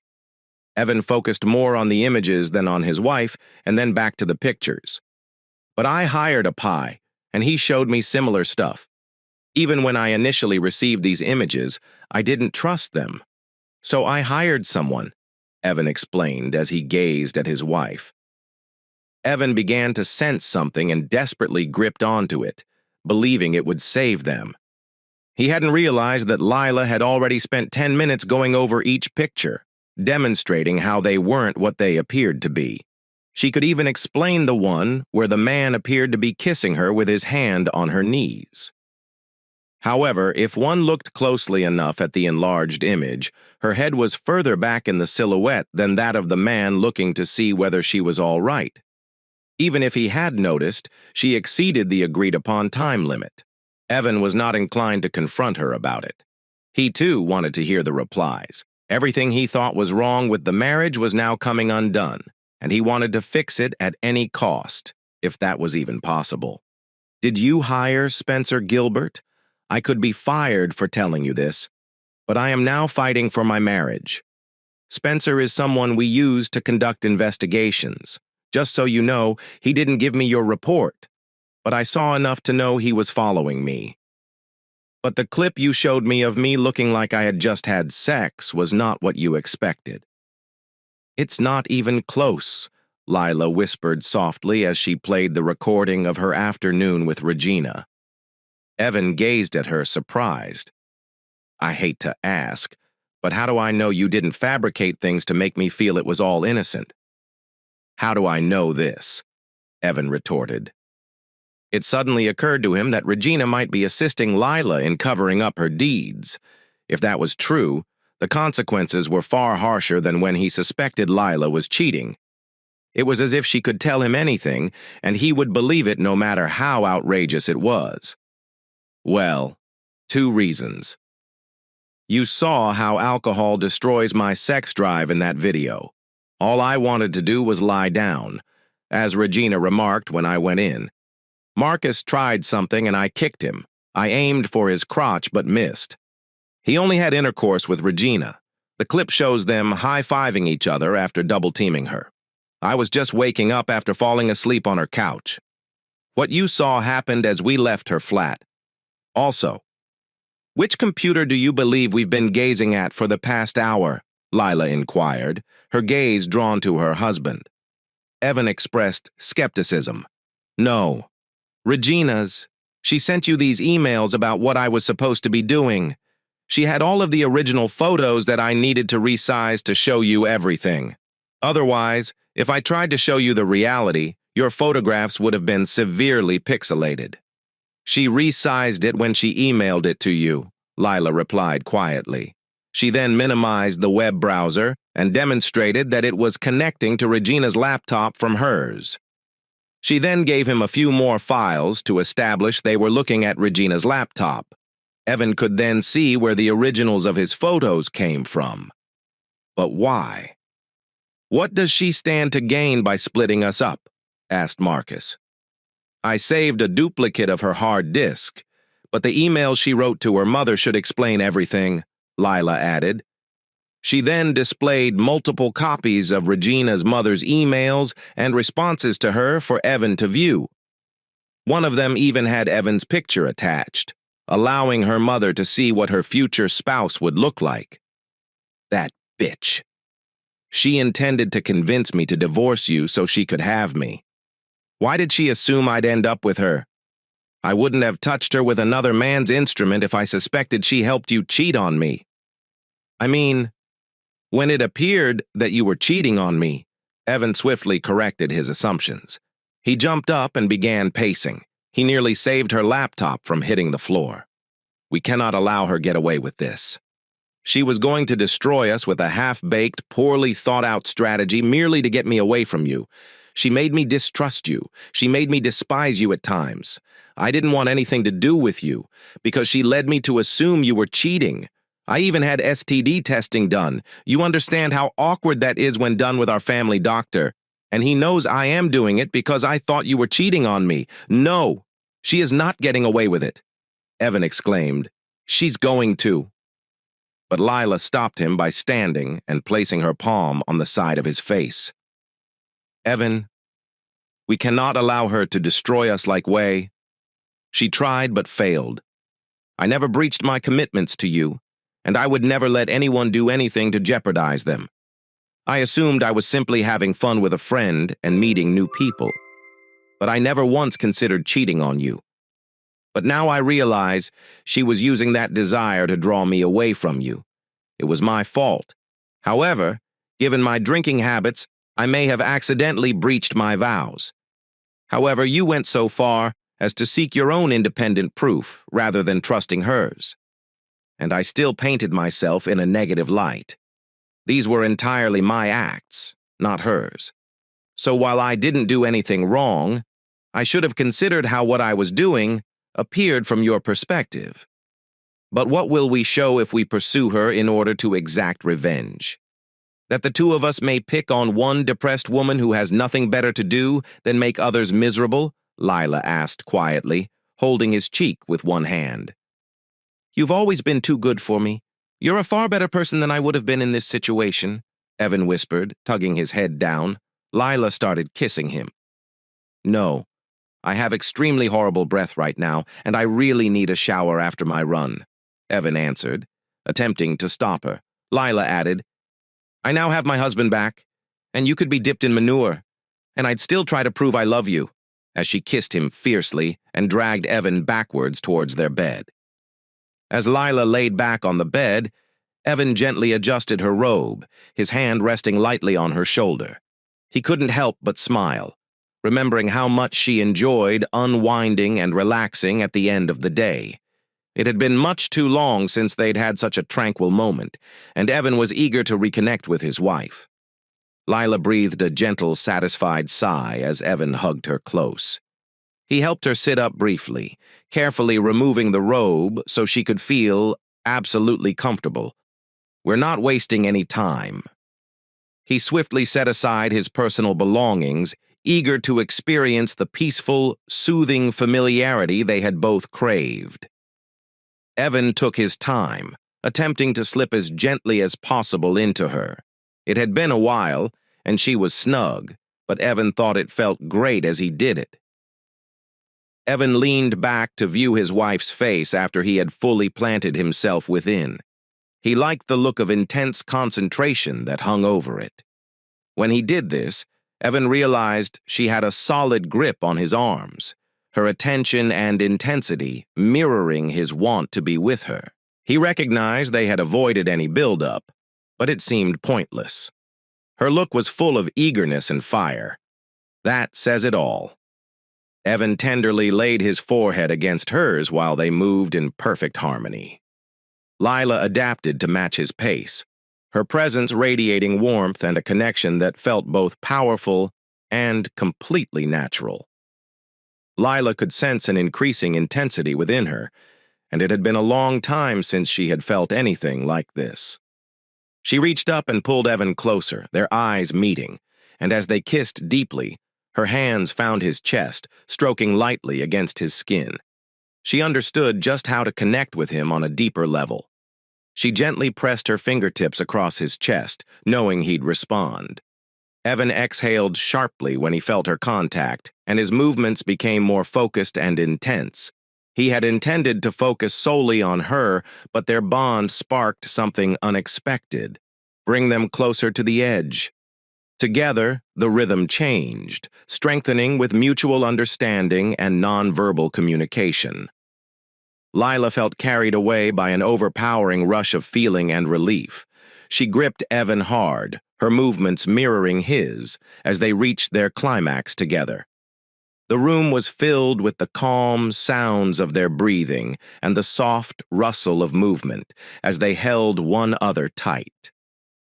In the early morning light, they were perfectly in sync with one another.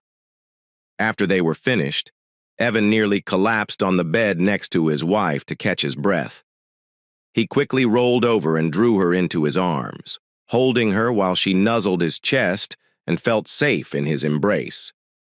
She closed her eyes while he held her. Lila couldn't believe how close she came to losing him, and she vowed never to do anything like this again. During those brief minutes of quiet, Evan called the plant and informed them that he had a family situation and needed to take 2 sick days off. Fortunately, they had 2 managers overlapping, so taking time off was not a problem. Once the task of making that call was completed, the 2 of them returned to their next round. This one of slow lovemaking. Evan used his mouth to explore wherever he could, and Lila tried to touch him everywhere she could, hoping to feel his love for her before they understood it. Evan and Lila had spent the entire morning in bed. Just before lunchtime, Lila sat up and asked, "Would you take me to a matinee movie? I've been wanting to watch a female flick, but we generally have to take the kids, and I'd rather it to be just us. Of course, you know I will, as you want to get out more. And since I've been ignoring it, we'll start having a couple date evenings a week with just the 2 of us to help you decompress." Evan smiled. "Sweet. Thank you, honey. We truly need some time, just the 2 of us. Okay, go get ready. You shower in the hall and take your clothes with you. I'll meet you downstairs when I'm finished," Lila replied, smiling as she gently pushed Evan out of bed, getting up naked. Evan smiled as he headed toward the washroom, and Lila Wolf whistled. Evan hurriedly showered and dressed, then waited downstairs for his wife to come. Evan's heart rate increased, and he assumed he had died and entered heaven. When she eventually got dressed, Evan noticed Lila was wearing the new tight black one-piece dress she had bought the day before. He simply watched as Lila carefully descended the stairs to approach him. Evan also observed Lila walking towards him. She was also wearing a pair of matte CFM black heels with ankle straps. Evan had never seen a pair of shoes like them before, which she had bought specifically for him because of her long, silky, smooth legs. The shoes made the package complete. When she got downstairs, Lila paused and swirled for her husband. "So how do I look?" Lila inquired, smiling. The only thing Evan did was pull her close and kiss her. "Can I presume you're also wearing the sheer black underwear from the most recent photo I received?" Evan inquired after they had broken the kiss. "You'll find out later if you're a good boy for your second reward," remarked Lila, smiling as she escorted her husband to the door. "Okay, so what is my first reward?" Evan inquired with curiosity. "I am sure you recall our college days and what I did when you took me to the movies. You were unable to stand, yet did so nonetheless. It was something I did to express my gratitude. But I do not want to dirty my beautiful outfit like the last time. So I'll have to finish you out in the greatest way I know." "Just let me know when you get close, lover," Lila whispered quietly, licking her lips and raising her brow.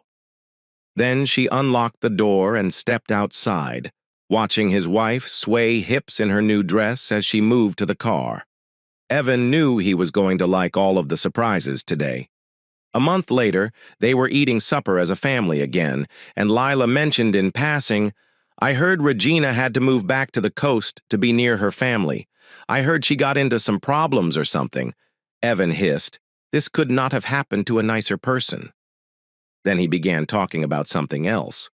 Lila observed him and didn't notice that he looked at her differently. She was sure he heard something, but if he did, he didn't seem to care.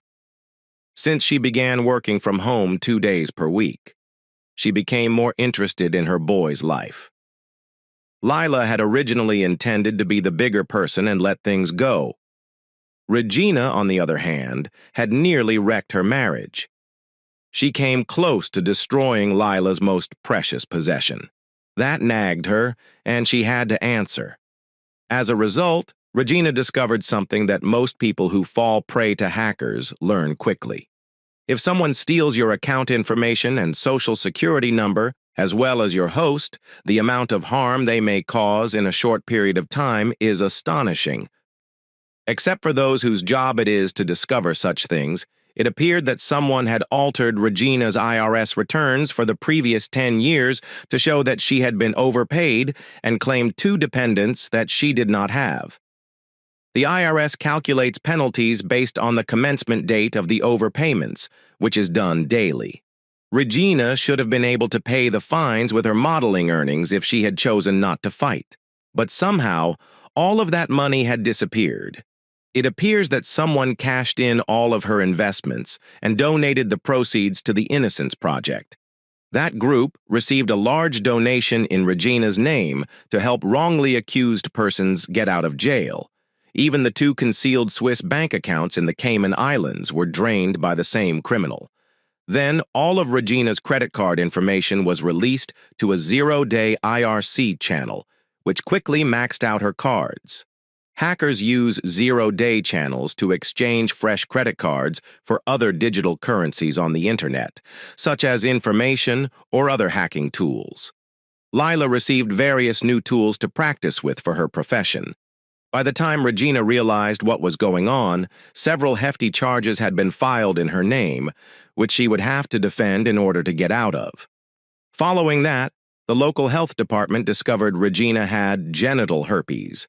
That test also included a long list of Regina's various sexual partners. Then the health agency began sending out notices. Men, wives, and girlfriends were all notified and then tested. There were numerous conflicts breaking out amongst Regina's friends and their significant others. One of the local celebrities prompted someone in the office to speak. Then it spread across Regina's circle. Who? The person identified in the health department's report distributed it to everyone else.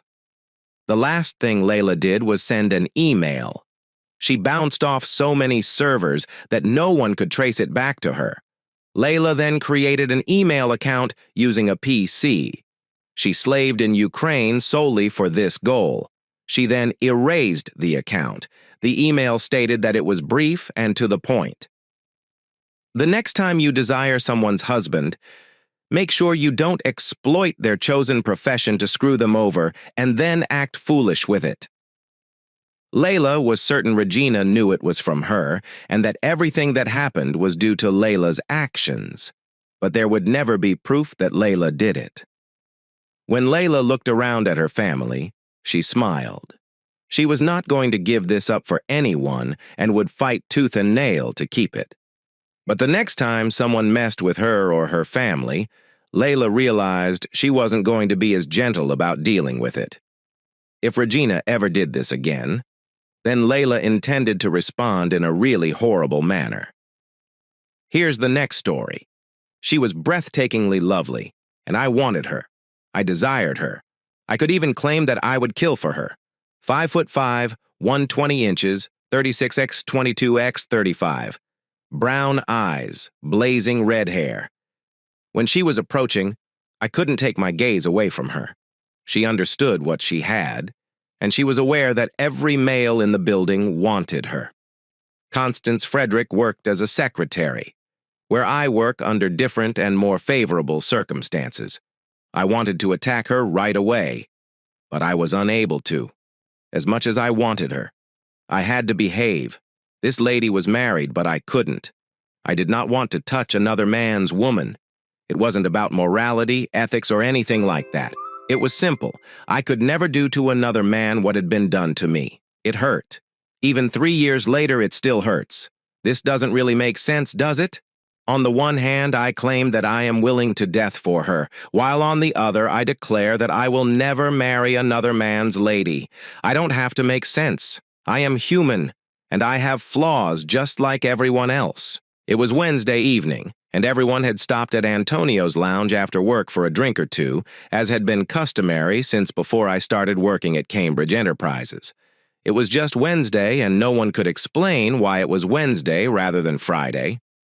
Friday would have made more sense for me because it was the end of the week and time to relax before the weekend. Everyone knew there were always Wednesdays. I sat at a table, or 3 tables pushed together, drinking PBR and absent-mindedly pulling the label off a bottle while watching Constance and Gary from QC dance to the music on the jukebox. They were hardly the only couple, but my gaze never left Constance. I've never danced with her. I did not dare. I couldn't conceive what might happen if I got close enough to hug her. As I watched Gary and Constance stroll across the floor, I wished to God I wasn't who I was. As the label pieces began to pile up, I realized what made me who I am today. Like many things, it all began in high school. I've been dating since 10th grade, but I've never had a steady girlfriend. After school, I worked as a salesperson for a supermarket company. My parents bought me a car for my 16th birthday, with the understanding that they would cover the plates and insurance until I was 18, but the gas, oil, and maintenance were on me. This meant work. Work did not have time for a permanent girlfriend. The fact that I didn't have one did not mean I didn't desire one. I even knew who I wanted, but it appeared that he wasn't in the cards. Amber was a cheerleader, and although we'd known each other since 6th grade and were cordial, she ran with the jock crowd. I was also amid the crowd of athletes. However, football, like anything else, has a hierarchy. Quarterbacks and running backs performed at the highest level. The second level included the receivers and kickers, if they were good, and the lowest level were the foot soldiers who battled in the trenches. That was me. Amber, the right guard, kept up with the top tier. She remained consistent with the starting quarterback. I doubted Amber and I would ever be together, but I believe fate decided to play a game with us. On a Friday night, we were playing away against Weston. It was the 4th quarter, and we were down 24-21. We had the ball at their 38-yard line with 59 seconds left on the clock. We needed to go to their 25 so our attacker could tie the game and send it to overtime. Our rushing game was going great, and I would have continued with it. But a pass was called. The passage was intercepted. The guy who caught the ball could have simply took a knee and stopped the game. but I believe he wanted to be a hero and attempted to return the ball for a touchdown. He moved towards what he thought was an open opening, where I met him and pinned him. The ball became loose. I grabbed it up and brought it to the goal line. A stupid decision. Looking back, I could have taken a knee. Call a timeout and let the quarterback and running backs to attempt again. But I believe in the back of my mind I was thinking the same thing. The man who caught the ball assumed I was going to be a hero or something. Anyway, I was sprinting towards the end zone when I realized that linemen aren't the fastest creatures, and a Western player was approaching me, which I could see if he caught up with me. Good tackle on me. I will not cross the goal line. Right as I was thinking about it, Mike Barnes, the tight end for whom the pass was intended, approached me, and without thinking about it, I handed him the ball, turned, and crushed the Western player. Mike scored. Our section of the spectators erupted as I stood up, offered my hand to the Western player, and then experienced one of the most shocking moments of my young life. The crowd in the stands chanted, "Dawson, Dawson, Dawson, I'm Robert Dawson." My teammates gathered, grabbed, and carried me off the field. It was the pinnacle of my soccer experience in both high school and college, and weird as it may sound, it was what brought Amber and me together. I didn't know, and I doubt any of my teammates did either. Amber, however, ended her relationship with Brad on the eve of the game after catching him hugging with girlfriend Lena Collins on his way to school.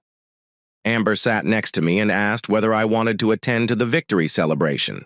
When I responded yes, she remarked, "Do you want a date?" With whom? A fool with me. How about Brad? This is yesterday's news. How about that, Bobby? Of course. I would like to be your date. In my perspective, this is a one-time deal.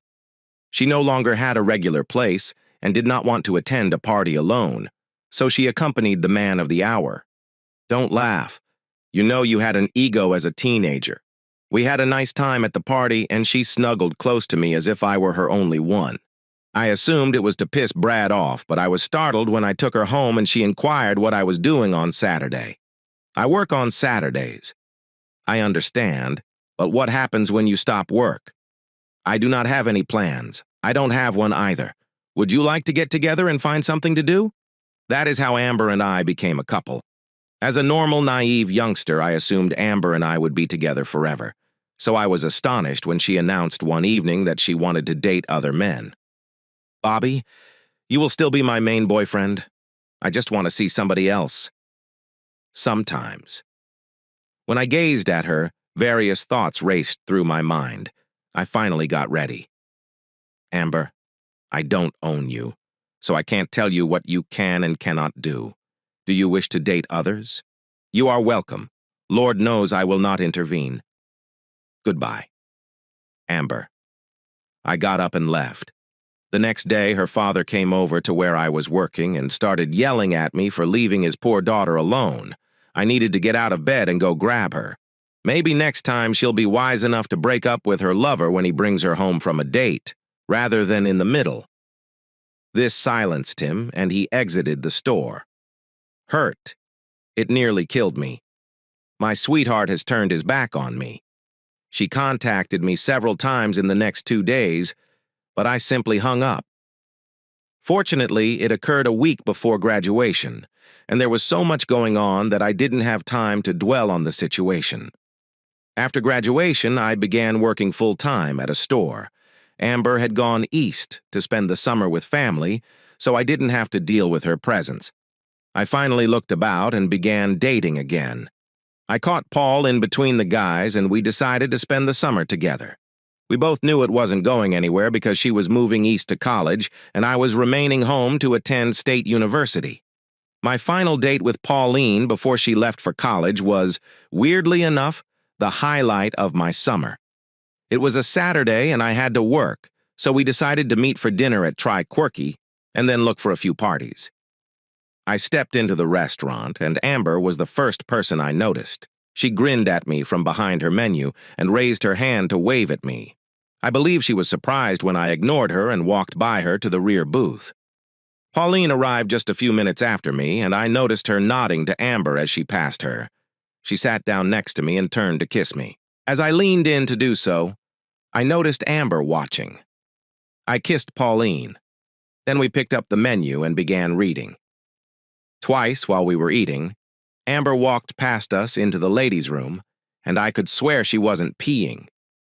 She had been away all summer and was unaware of my and Pauline's relationship, and I believe she struggled to believe we were together.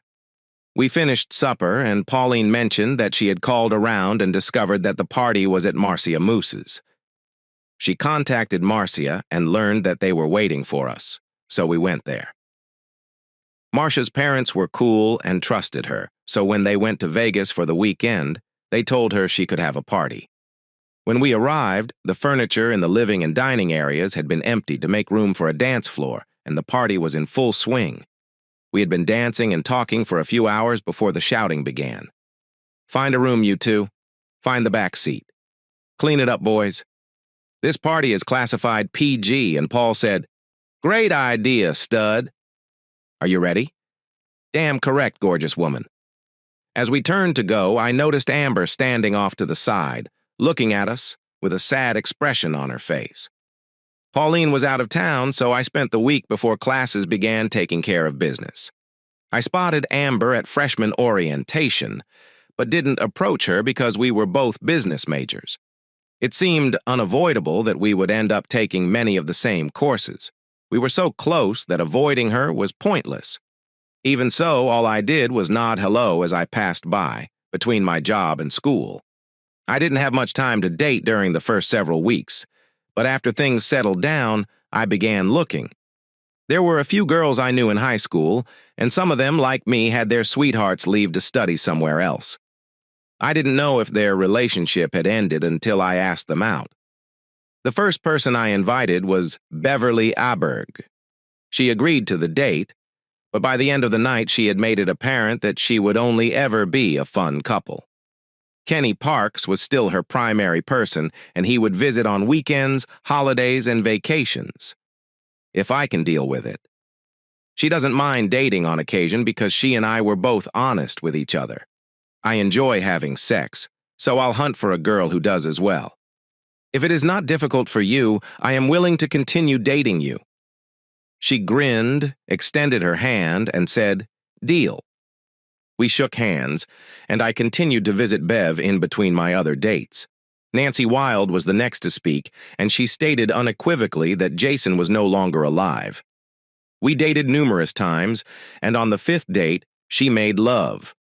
"Bobby, I am not easy to get, but I am suffering. Jason and I were doing this 3 or 4 times a week before he went, and now I'm climbing the wall. We spent 6 enjoyable weeks together until she told me she had met a man she wanted to get to know better. Honestly, Bob, we are simply sex buddies. There is no true spark between us. We can still be friends, okay?" She was correct, so I wished her luck. While I continued my quest, I resumed dating Bev. Helen Liss was next, almost identical to my relationship with Nancy until the very end. So I returned to Bev. One night I asked Bev what she wanted, and she answered to find a bed and have sex. It turned out she had received a letter from Kenny, in which he stated that he had found his soulmate and would no longer return home on weekends. I took her to bed for the entire semester and the first month of summer break. Bev and I were a couple. I was about to ask whether she wanted to make our relationship permanent. She told me she couldn't see me anymore. Kenny's connection with his soulmate broke down, and he returned imploring Bev to forgive him and give him another shot. And the stupid fool did it. He eventually cheated on her again. And 3 weeks into our second year, Bev attempted to reconnect with me, but I refused to return there. A week had gone since Bev attempted to return, and I was sitting in the student cafe drinking coffee and reading class notes, when somebody sat across from me. I looked up to see Amber. "Have you calmed down yet? Are you finished spending time on all these other girls?" "Bobby, we belong together and you know it. You knew it the night of the football game. We were meant for each other. It was evident to everyone. Okay, I did something stupid. Are you going to tell me that you have never done anything truly stupid and regretted it? I just sat there looking at her till she urged, "Come on, Bobby, say something. Are you doing anything tonight?" No. Then let us spend the evening together. We were instantly reunited. We got through graduation without any complications. And a month after graduation, we married. The following 2 years were amazing. We were both moving forward in our jobs. We chose to wait 5 years before having children and actively saved money for a home. The only drawback was that Ember's profession demanded frequent travel. Not much, maybe 3 or 4 days per month, but those were 3 or 4 days I'd rather spend at home with her. I believe I'll never forget the date. The 8th of June, 2002. Amber returned from a 2-day business trip and was waiting for me when I arrived home from work. She made dinner and opened a bottle of wine on the sideboard to allow it to breathe. Amber was enthusiastic about wine. She scented the cork, let the wine breathe, rolled a drop in the glass, and examined it to determine what she wanted to see. I've often joked about it, but not on that particular day.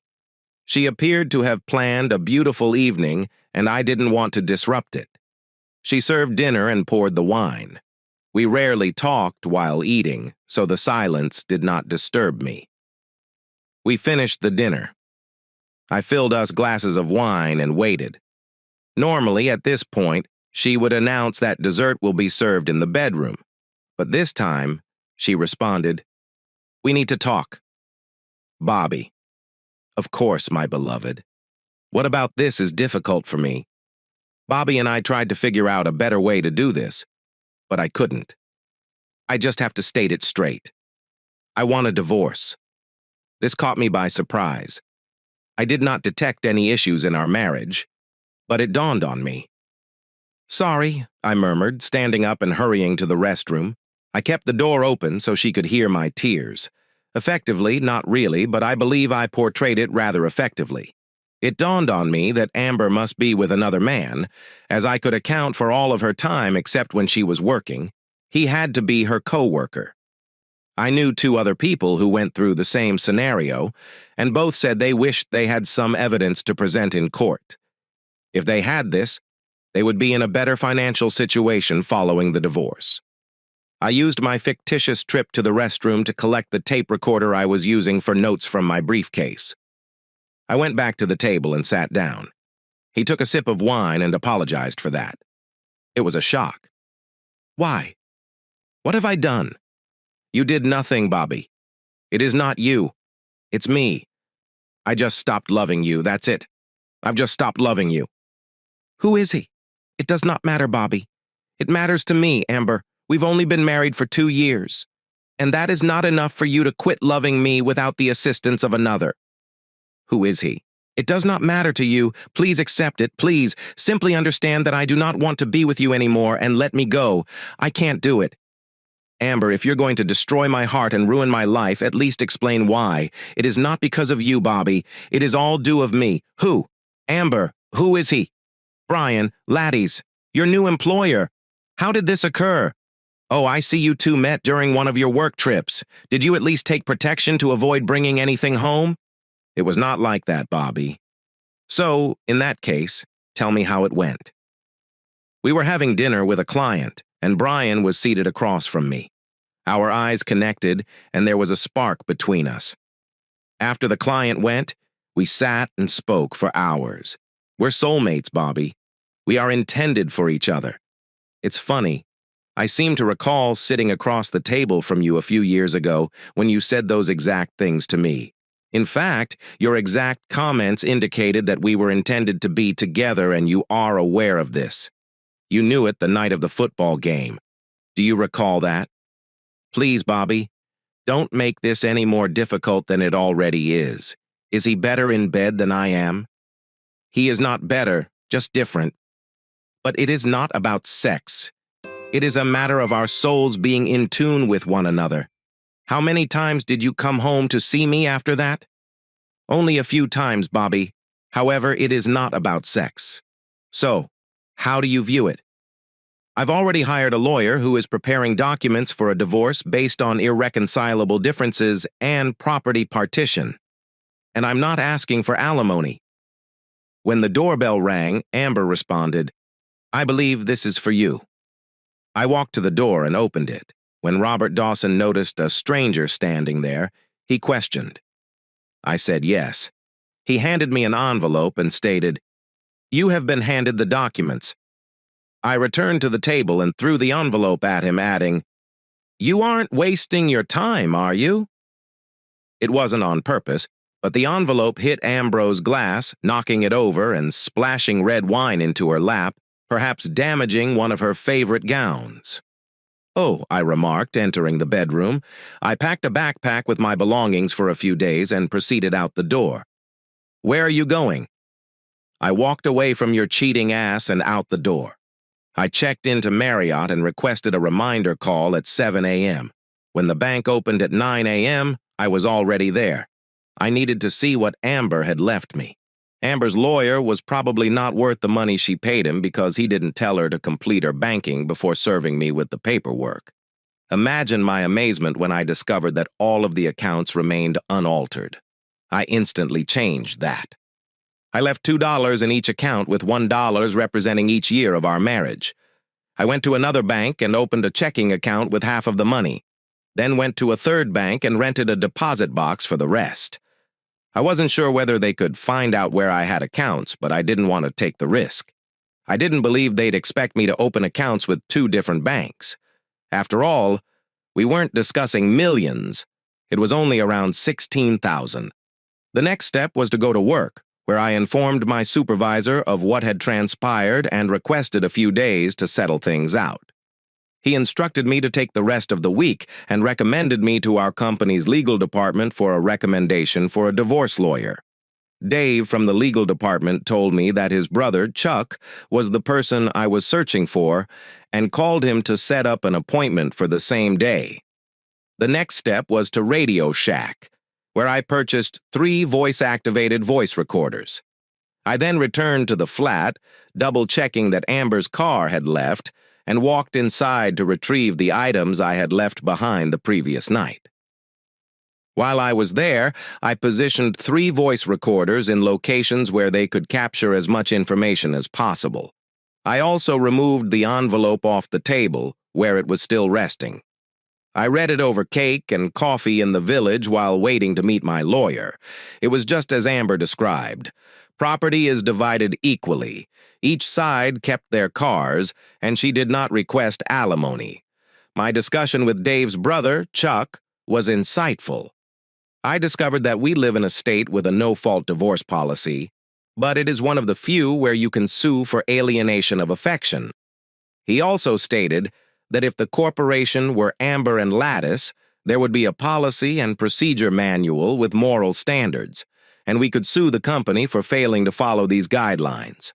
I provided him a cassette recording of a chat with Amber, and after listening to it, he indicated we had enough materials to move forward. He then asked me what I intended to accomplish. I smiled and spoke. Destroy, destroy, destroy, and cause them to suffer. He promised to take care of it straight immediately. I spent the remainder of the day searching for an apartment. I located one close to work, filled out the required paperwork, and moved. I didn't want to take anything out of the flat, so I went to Goodwill and got what I needed to be situated and live. When I left the apartment, I turned off my phone just to put it back on for use. Amber left a couple missed messages and voicemails, which I deleted without listening. When I came to work the following week, there were 39. While you were away, I received messages from my secretary, Maxine, pleading with me to do something to get her off my neck. I picked up the phone and called Amber. "Thank you for calling Harper, Walden & Associates. How can I contact with you? Is the traitor already there?" "I apologize. Is my unfaithful wife still around? Who sleeps with her boss on extended excursions or lunches?" "Oh." There's a small pause. "This is Amber. How can I help you?" Doesn't that say a lot? I didn't mention Amber's name once, but the operator recognized who I was talking about as soon as I mentioned cheating on her boss. Why are you phoning me? Everything that needed to be said was spoken after dinner last week. I do not want to talk to you, Amber. In fact, I'd be okay if I never saw you again. Stop attempting to contact me through me. I will not take your calls. I wish you a terrible life, bitch. I couldn't wait to share this post with my attorney. Yes. By recording. I believed it was in my best advantage to record all of my conversations with Amber. Was I curious to hear what she had to say? Of course, there was not much curiosity. The next day, Chuck called to tell me that the documents were ready for delivery and asked how I wanted them organized. We decided to present the documents to Amber and the ladies at work the next day. I countersued Amber for divorce based on her infidelity and then filed a lawsuit against the laddies for alienation of affections after they both received the documents in front of as many of her colleagues as possible. The courier will deliver the documents to a company representative. Chuck obtained a copy of the company's rules and procedures manual, which included moral requirements. One clause explicitly specified that relationships between bosses and subordinates were not permitted. As a result of the company's failure to follow its own regulations, my marriage ended. When I got at work the next day, I informed Maxine that Amber would call after 2 p.m., which was presentation time. Of course, the call arrived at 2:10. What the hell do you want, Amber? Why did you do that, Bobby? I thought you loved me. Amber loved me. Until you abandoned me for your boss. It did not have to be like this, Bobby. I still have feelings for you. Amber, be serious and quit living in fantasy. I'm not sure what you expected me to do after your brief show, but you should have known me well enough to know that I would not leave silently. You started the process, so pull your pants up and deal with it. Did you have to go to the ladies' room? Of course. That jerk made a move on my wife. He knew you were married, yet he did it anyhow, so he has to pay. This is not the 18th century when I could challenge him to a duel and kill him. So I had to go to the 21st century and sue him. Believe me, Amber, I wish I could punish both of you more severely. But I do not want to go to jail. I've said this before, but it doesn't seem to go through. I do not want to hear your voice anymore. I wish you a bad life, bitch. I hung up and returned to work. Then events began to unfold on their own. The company claimed that the lawsuit against them is baseless and that they have no control over what their employees do outside of work. Chuck presented them a recording of my phone conversation with Amber and stated that your secretary understood how to connect the call without stating a name, but you claimed you didn't know. Everyone else in the building appears to know, and you want me to think that none of the executives were aware that they had made an offer, and Chuck stated that it was likely the best we could get without going to trial where a poor jury could find against us. Because I didn't care if the corporation paid me or not, I encouraged Chuck to accept their offer. My sole purpose in initiating a complaint against the firm was to bring Amber and the ladies to their attention. I was successful in this endeavor. Lattice was dismissed, but Amber was able to keep her position. Later, I discovered that she claimed that Lattice informed her that if she did not sleep with him, he would fire her. I knew it was bullshit because I'd already heard her discuss soulmates. Despite the fact that Lattice had lost his job and salary, he still had large assets. He owned his home and other investments, but he was determined to battle till the end. No jury will rule in your favor in this case. You have no evidence but the words of a deranged woman. Chuck smiled at him and remarked what a mad woman would say, as well as your comments. He then performed the records for Lattice Records. Oh yes, remember the 3 voice recorders I put in the flat 2 days after I handed over the documents to the happy couple? I returned to the apartment to pick them up. I didn't try to record phone conversations because Amber had a habit of putting her phone on speaker so she could multitask while chatting. The first fascinating chat occurred in the end of the day. I placed the voice recorders. He is back. No, and I don't think he'll return. Are you certain he won't cause trouble? He will accept it. My Bobby isn't the type to stay where he's unwanted. That isn't to say he won't be angry enough to seek vengeance. Not my Bobby. I know him. He doesn't have an evil bone in his body. He'll do exactly what he did in high school. Ignore me and move on. I made no mention of snooping. Can we hang out more now that he is out of the game? Lunch breaks and work trips are not sufficient, honey. I need more of you. We cannot do this here. He might decide to return, and I don't want him to find us. Not an issue. Honey, we're just leaving work and heading to my apartment. You can get acclimated to the place because I am going to move in with you regardless. Now that he's out of the picture, we can avoid quick lunchtime meetings and spend more time together. I like it. But my lawyer advised me not to do anything that Bobby could find out and use against me. Why bother? You expressed it yourself. He will disregard you and move on. Admit it. Honey, he is not a man. He is a wuss. A real man would not stand up and leave. He would yell and threaten to find me. This is why you chose me. Honey, you needed a real man in your life. So if you think it's okay, I believe I can spend the night at your apartment tomorrow. The second intriguing exchange occurred in the evening, following the presentation of the materials. You claimed he was leaving. You said he would simply ignore you and move on. I don't get this. This is not like my Bobby. I believed he was incapable of harming me. It is too late to worry about it now. We now need to undertake damage control. What do you mean? It appears that the corporation obtained the paperwork after we did. For what? For failure to follow rules and procedures? I do not comprehend. Did you ever read them? No. It seemed like a lot of legal jargon to me. There are moral guidelines and a section on how managers interact with their subordinates. Beeman wants to see me at his office tomorrow morning. This might be bad. Why? Because they might think my relationship with you is inappropriate. And if they decide to crack down, I might be demoted. This is simply foolish. How can a firm meddle in the lives of two people who adore each other? I laughed out at his next remarks. Are you certain you graduated from college with a degree in business management? Of course. How are you even asking me that? Did you sleep through all of your business law classes? There was plenty more. However, the point is that Lattice agreed. I needed to give him credit.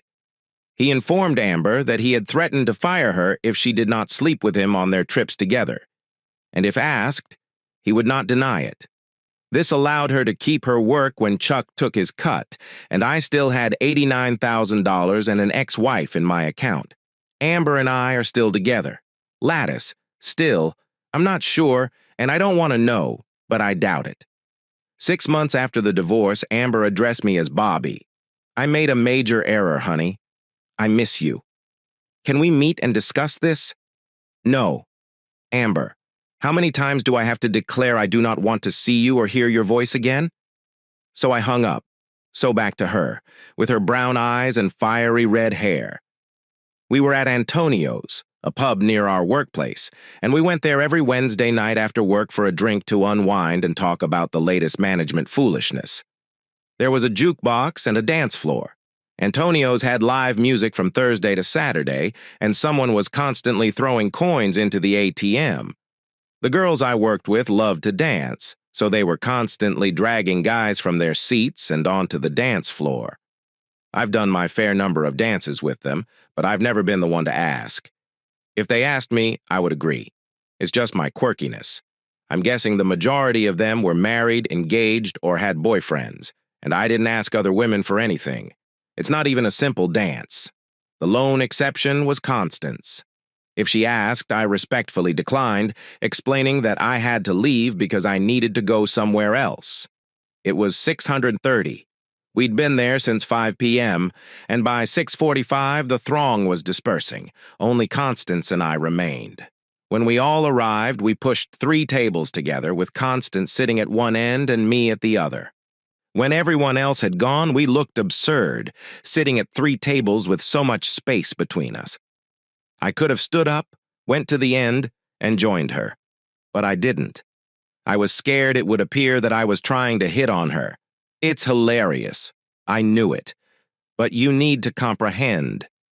Maybe you don't understand, but you should know how badly Amber wrecked me. What she did changed the way I looked at women and behaved around them. I was about to get up and go home when Constance rose up, walked over to me, and sat down beside me. "It's time for the truth, Bob. There is no one here. So why don't you tell me why you don't love me? Perhaps it's not about sympathy. Maybe you are terrified of me. Come on, Bob. Open up. I can be strange around women, but I'm not awkward or tongue-tied. Why do you believe I do not love you? Or, I'm terrified just as you avoid me. You do not dance with me, even if I asked. And when we pass one other in the work hallways, you turn away. I am not shy or silent, Bob. I understand how I am. Look, and I'm used to having guys around me. I have seen the way you stare at me, and I'll say it. I enjoy receiving attention. So, when I come across someone who treats me way you do, I have to wonder why? I could only think of two reasons. You don't love me, or you are terrified of me, for some reason. Well, you're partly correct. Fear is part of it. I am not terrified of you. I am terrified of myself. Are you fearful of yourself? That doesn't make any sense. Maybe not for you, but it is true. Come on, Bob. Open up. You can't tell me anything like that and keep me in the dark. You know I will go insane if I don't find out. So I thought, what could go wrong? I'm terrified of what will happen if I become friends with you. It doesn't make sense to me. That's because you have no idea how much effect you have on me. I began telling her how I felt about her and why I avoid women who are already taken. She erupted into laughter. Would you kill me? I'm quite upset with my spouse right now, but I don't think I'd accept your offer to kill for me. The waitress approached, and Constance requested another drink. As soon as the waitress departed, Constance suggested that you could be the one I need in my life. Bob. A male friend on whose shoulder I may cry without fear of being proposed to. Mrs. Frederick, you've missed the point. My fear is that I will lose control of myself around you. How about you? Don't worry about anything and let me take over. Now that we've got that out of the way, what are your plans for Friday? Nothing planned. So, what? My spouse is away in Seattle for 2 weeks of training, and I need to attend a charity function. If I travel alone, I will be groomed throughout the evening. So I need a secure escort, and it is you. Whatever you need. All I need is a suit, a tie, and a determination to keep those who want to get into my panties at bay. But I am one of them. That's why I have to remain away from you. Shut up, Bobby. I understand it now. You want to get into my panties, but you won't move. We both know it. The only way to escape being my date is to simply state that you do not want to appear in public with a weirdo like me. So, Bobby, tell me what it will be. I took a big breath, told myself I was being dumb, and asked, what time and where? When she opened the door to greet me at 6 o'clock on a Friday, it required all of my self-control not to toss her over my shoulder and dash to her bedroom. She looked very stunning in her little black dress and 4-inch heels. She left me stunned.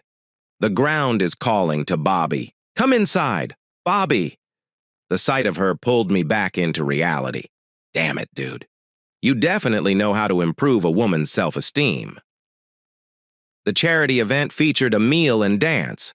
Tickets cost $100 each, and all revenues went to various charity.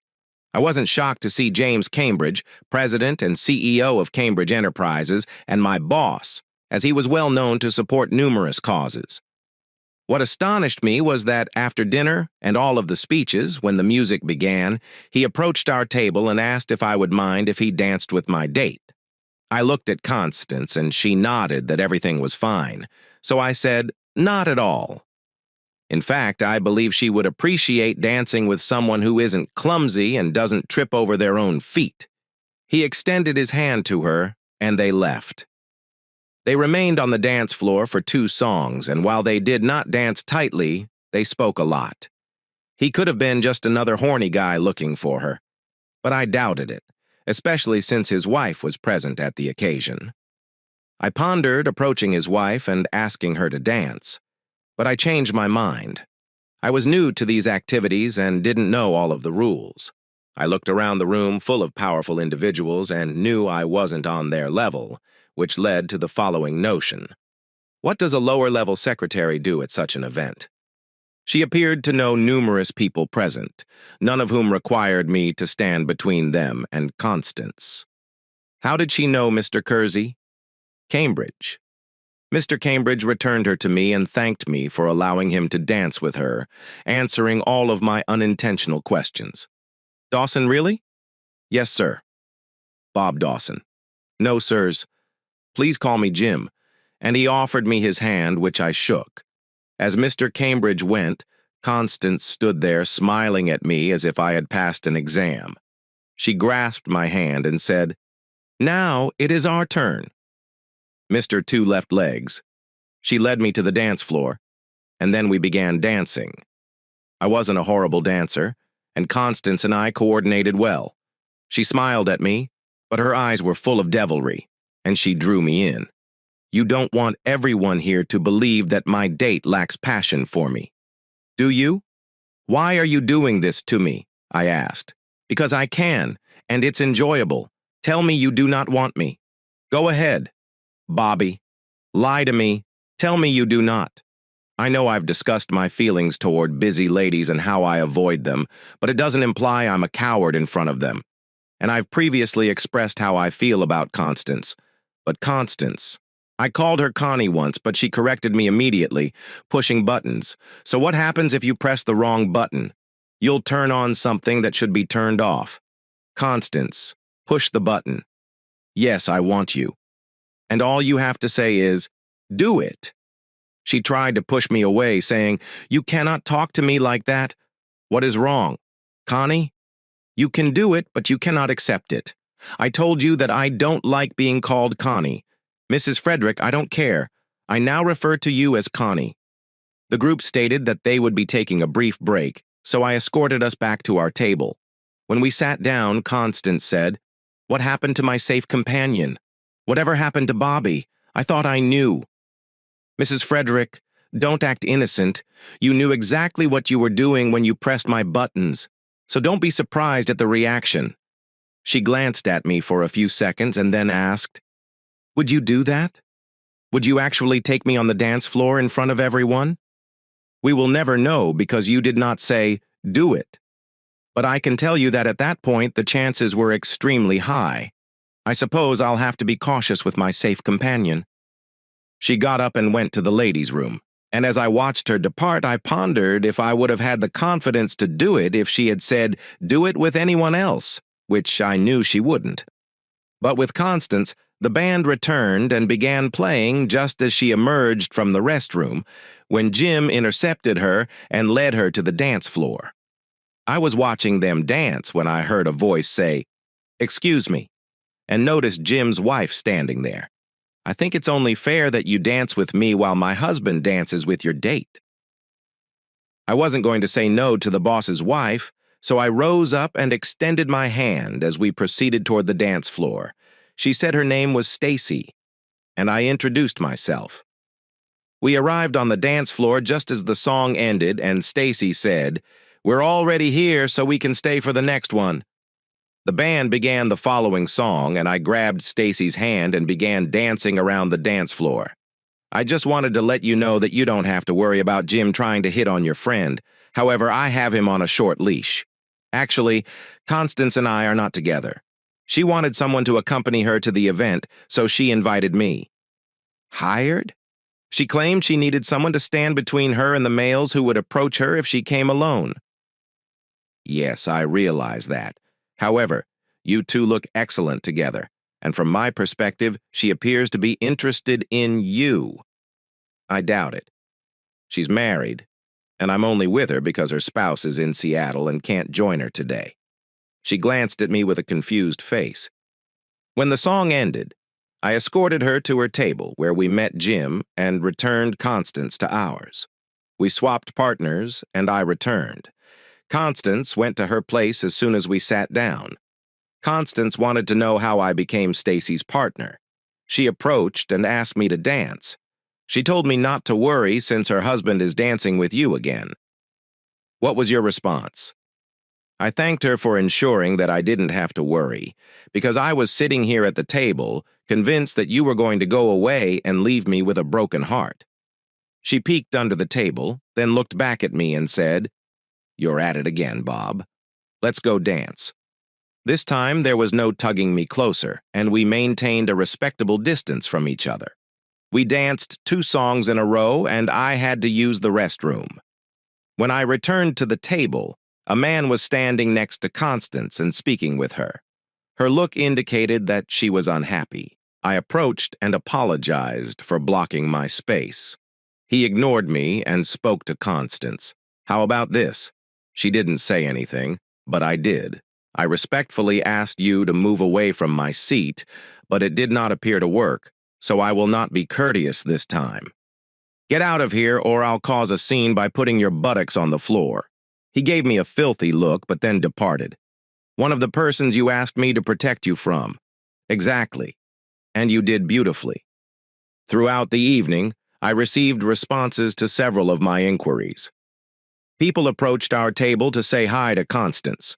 It came out that she was the secretary-treasurer of one of the charities that would benefit from the event. And as previously stated, Jim was a strong charity supporter, which is most likely why they met. As the evening came to an end, I drove Constance home. I took her to the door, and as I turned to leave, she grabbed and kissed me. She thanked Bob. I had a wonderful experience. "See you at work on Monday." I hadn't even made it a block away from her house before. I needed to pull over to the side of the road and clean myself off. All weekend, I kept thinking about that Friday night and wishing Constance wasn't married. On Monday at work, Constance was in her normal happy mood and even joined me at the break room table. I took a coffee and donut break about 10 a.m. We did not mention our Friday date. We talked about the rumors and gossip that always circulated about work. The break ended, and we returned to work. I didn't see her again until Wednesday at Antonio's, as usual. 3 tables were pushed together, and I was sitting there sipping my beer when Constance strolled in, approached me, and sat down next to me. She ordered from the waitress, then turned to me and said, "Go throw some money in the jukebox, Bobby.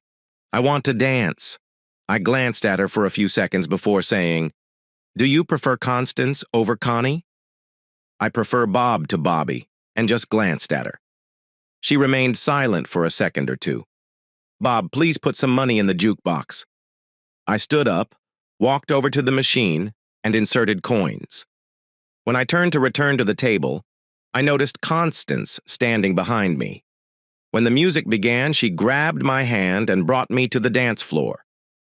As soon as she was in my arms, she murmured, "I knew you wouldn't ask." So I decided to confront myself and ask why. I've already told you that I need a trustworthy guy companion, and you've been chosen. You are aware of what you are doing to me, and the fact that I am suffering does not worry you in the least. You're not suffering, Bob. You enjoy it, and you are aware of it. The girl you want exceeds your expectations, and you absorb whatever you can get. I believe she was correct, but I still didn't understand why she was making me suffer. We danced for 2 songs in a row before returning to our table for the next 15 minutes. We sat, drank, and debated the newest management foolishness. Then a slow song started playing and Gary asked Constance to dance, but she declined. Bob immediately requested me to do this dance, so she drew me out of my chair and took me to the dance floor. What's happening here? Gary is one of those guys that wants to sleep with me.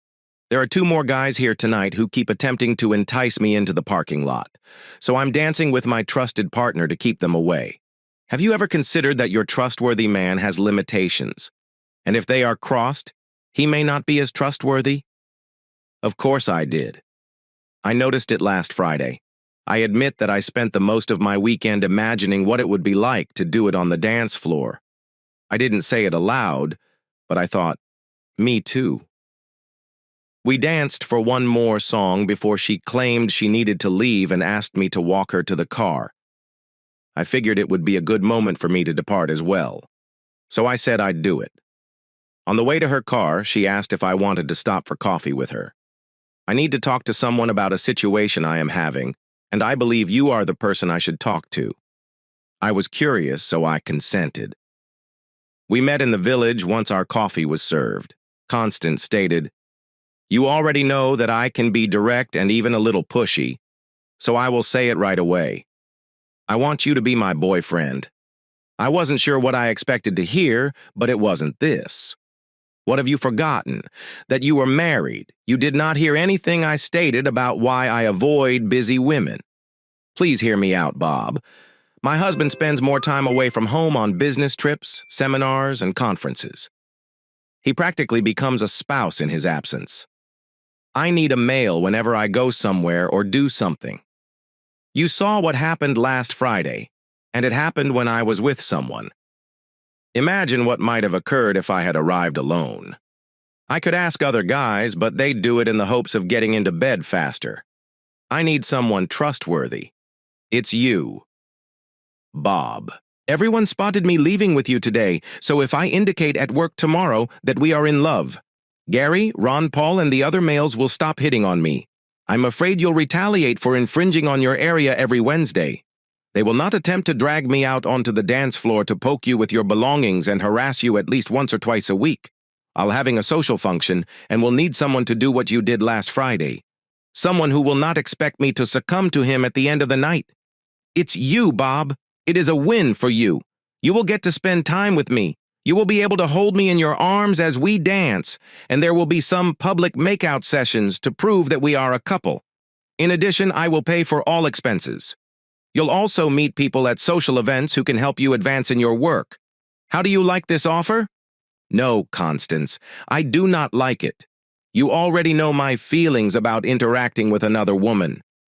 And while you may believe you can control everything and expect me to behave around you, I'm not sure I can. You are the woman who can make me do things I vowed I would never do. You've previously witnessed how close to the edge I can reach when I'm with you. Besides, I have a private life, even if I don't have a steady girlfriend right now. I regularly date 2 girls, and I have a friendship with one of them that has perks. They occupy a substantial percentage of my spare time, and I will never cancel a date if we have made an agreement. And then I realized I needed you for an event. She sat and looked at me in silence for a few seconds before saying, "Okay, how about this for the guy part? I might start indicating that we were in a relationship. Chip and I intend to continue it. Maybe we'll let someone witness our closeness on occasion, a couple of times a week. Nobody will know if we don't see each other after work or on weekends. Next Wednesday, when we leave the pub. We'll have a phony makeout session in the parking lot, and then the rumors and gossip will take their course. Is this okay?" I thought about it for a moment or two before saying, "I think I can agree to it. For the other portion, I normally know around 2 to 3 weeks in advance, and I can offer you my schedule so you can organize your dates around it. Please, Bob, I really need your help." Given my attitude toward Constance, it was difficult for me to refuse her, so I agreed to try. Thus began the craziest 3 months of my life up to that point. The next day at work, Constance dropped hints to the other girls. I'm not sure what she told them, but I started getting stares from coworkers that I hadn't seen before. At lunch, I was seated in the lounge with Constance, and I observed Gary and Ron giving me dirty looks, while Alice May and Belinda gave me curious ones. Constance and I were able to be near twice during the day, and we both kissed each other. On Friday, we duplicated what we did on Thursday, and as we were leaving work, Constance stated to me in front of several of our coworkers, "I'm really looking forward to spending the weekend with you, love."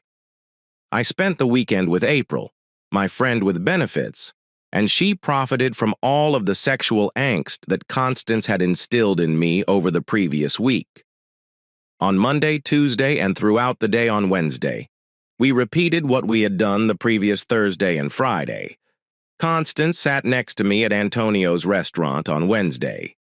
She danced every dance with me and turned down all the other guys near the time we typically left, Constance recalled. "I'd like to leave immediately before everyone else leaves. I want them to see us kissing as they exit the pub." I escorted her to the car, and just as I was ready to sit in the front seat, she said, "No baby in the back. We need to make it appear authentic." We slid into the back seat, and she leaned back, facing the exit, and directed me to stand between her knees. I hesitated, but she said, "Just do it. We both have pants on. Everything we do is fictitious." I unwillingly did as she requested. She was glancing at the door when she grabbed my head and dragged it towards her, saying, "Alice and Belinda are coming." I knew it was a poor idea. I have to make you finish what you started, but I believe it accomplished its purpose. Those who witnessed it must believe we are lovers. Now I have to leave and go somewhere where I can fix my problem. We cannot simply break up and leave. It will appear strange. Sit down and pretend to button up, and I'll pretend that too. We did what she suggested. Our kisses almost made me want to make love with her again, but I was able to retain control. When I got out of my automobile, she inquired, "Will you stop for coffee at the Village Inn?" "No, thanks, Mrs. Frederick. You've already destroyed my evening. This will never happen again. Got it? If that doesn't persuade them, it's their problem." She nodded in agreement, and I walked out to my car and drove away from the parking lot. I drove 2 blocks, turned onto a side street, pulled up to the curb, and wiped myself up. We became the buzz of the town at work. We continued our show in the parking lot for the next few weeks, but we did not replicate what we performed that night. Instead, as we got ready to depart, Constance would remark, "I'll see you at your place, love," and I would smile and nod. We were affectionate at work and occasionally performed dirty dances at Antonio's. I escorted her to a number of gatherings and had to stand in between her and people who wanted to hit on her. One of these guys even over the boundary, and I had to physically push him back. I believe it conveyed a message to the others that they should not bother Constance when I'm present. I met several significant people and created contacts that will benefit me in my work. I also spotted Jim Cambridge at practically every occasion, and he was constantly talking to Constance. Constance was promoted to assistant office manager, but this did not affect how we dealt with our coworkers. My time with Constance put me in a perpetual state of sexual frustration, and Judy was the only thing that made it bearable. Gail, 2 girls I dated on occasion, and April helped to relieve the tension. Then came the night when I began to suspect that I was being duped. We were at another charity function, and there was one guy who couldn't leave Constance alone. No matter how many times she said no, and I told him to quit pestering my friend. He kept coming back and inviting her to dance. I finally had enough of it, and when he returned, I stood up and confronted him. "Get away of here! I'm weary of you bothering my girlfriend. Leave and don't return. Otherwise, I will punch you in the face." Understood. He gazed at me and then turned to leave. He never returned, but the mood had soured, so Constance and I decided it was time to depart. We stopped for coffee and talked about the cocktail party she was going to and needed an escort for. The guy from the charity event came in, spotted us, and approached our table. He sat down next to Constance without request and asked if I wanted to go out and straighten things out one-on-one. "I'm prepared, but don't talk to me about my lady. She is not your lady. She's married, but not to you. I believe she can date you too. Join me."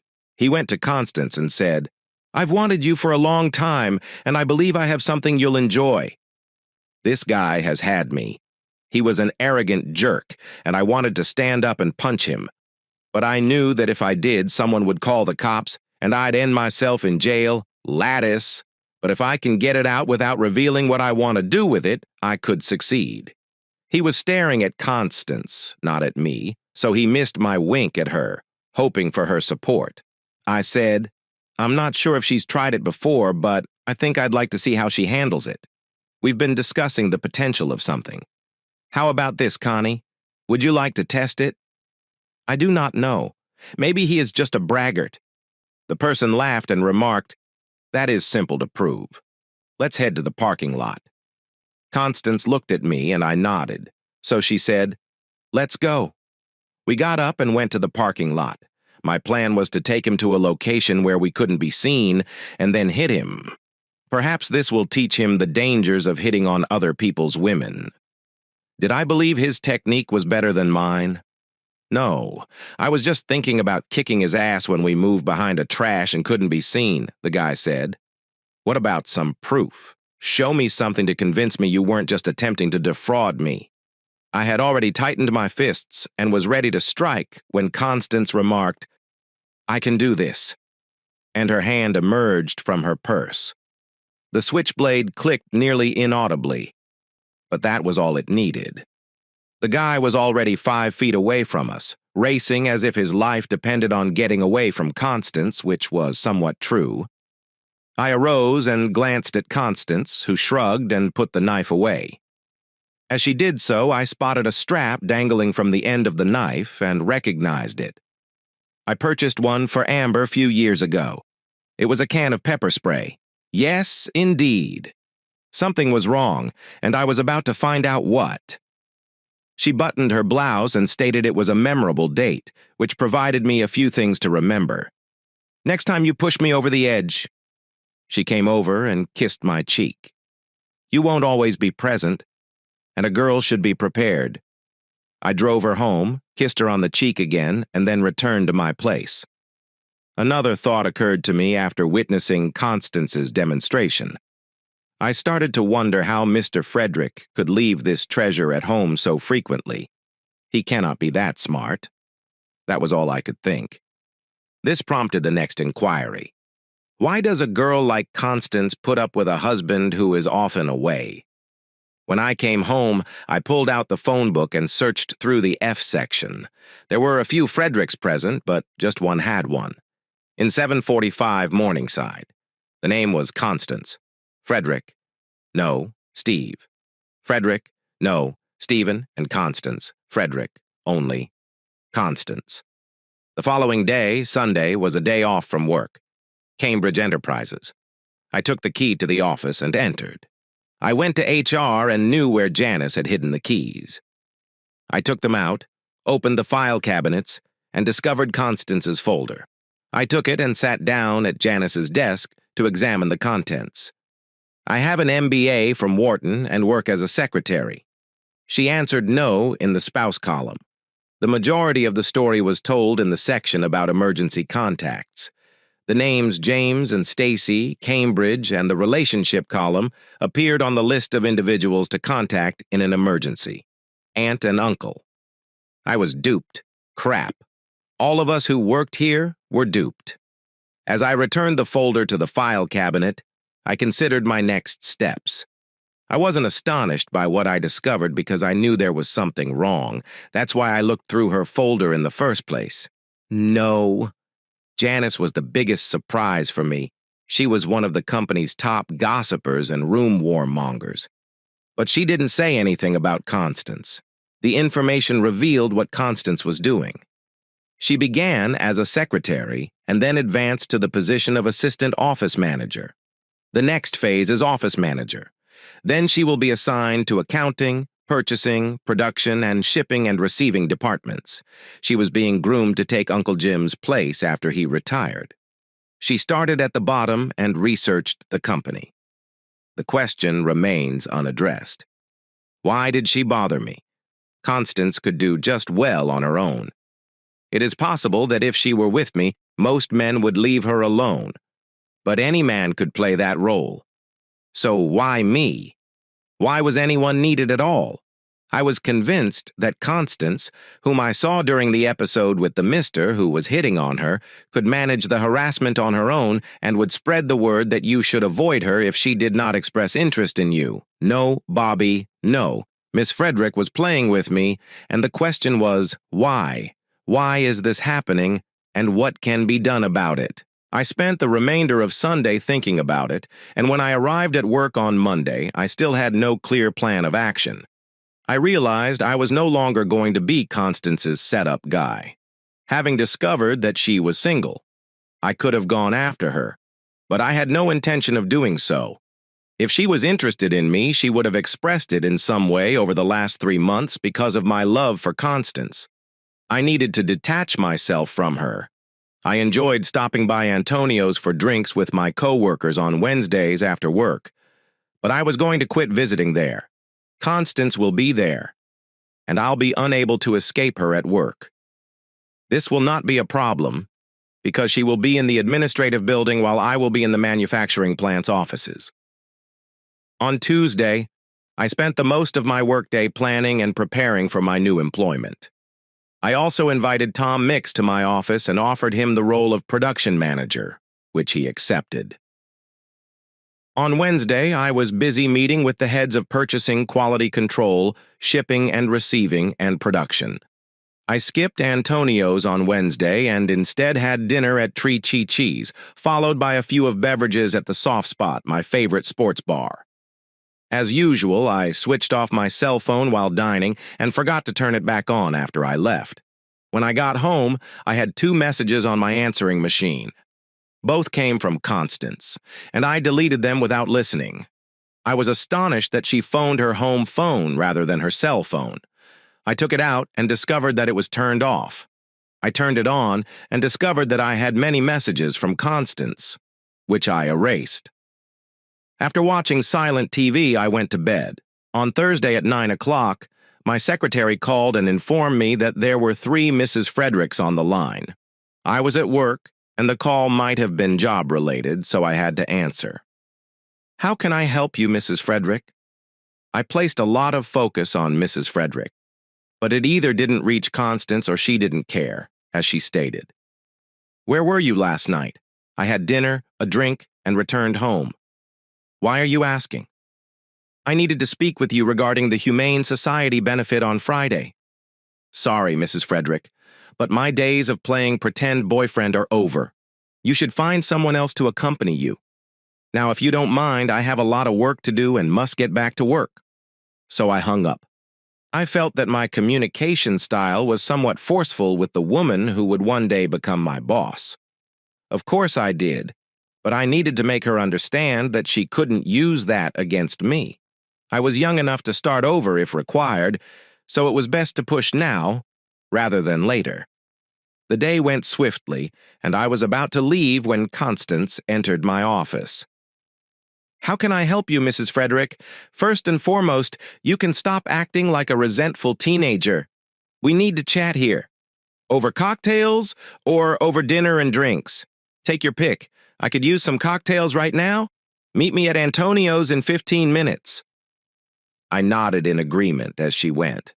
She was sitting in a booth in the rear when I arrived, so I joined her. We ordered drinks from the waitress, and as she departed, Constance asked, "Okay, Bob, what's up with you?" Anyone who graduated from Wharton should be able to understand that. Let's say I didn't graduate from Wharton and am not smart enough. What is the problem?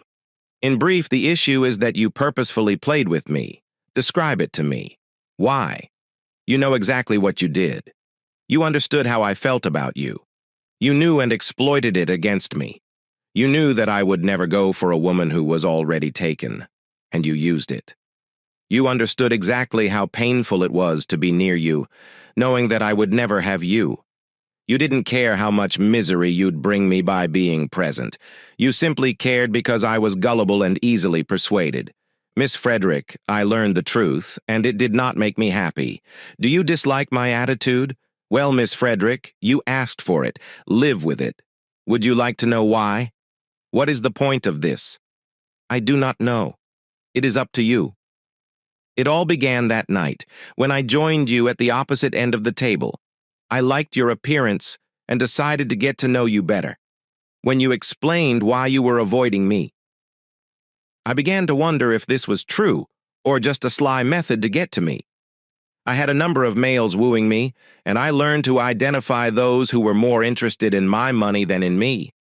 Of course, this was when I was in school, not here after I finished from school, and came back here to start my studies. I figured it was best to say I was married to keep the boys away. Any guy who came to me knowing this was automatically deemed unfit. This allowed me to search around and locate someone I really like. I looked around and noticed you were continually looking at me. But you did nothing. So I decided to take the first step. You told me your story. and I determined to see if it was true. Whether it is, and this has resulted in our wrong attitude. After 3 months of being with me and making no moves, I realized you were genuine and began preparing how to get you. I was trying to figure out how to climb out of the hole I had created for myself with lies about marriage. When everything went wrong, you managed to figure everything out. In some ways, it was beneficial because it allowed me to stop worrying about how to get past the marriage lie. In another aspect, it was negative because you got aggressive. I chose to take a chance and make the first move again. That is why I wanted to sit down and discuss. Bobby, it's time to show all of your cards. I'd like to trade the false guy for the real one. And since you already have experience, I'm providing you a permanent position. Thank you for listening to today's stories. If you enjoyed listening, please like and subscribe if you haven't done so already. Also, leave a comment below to share your thoughts on what happened.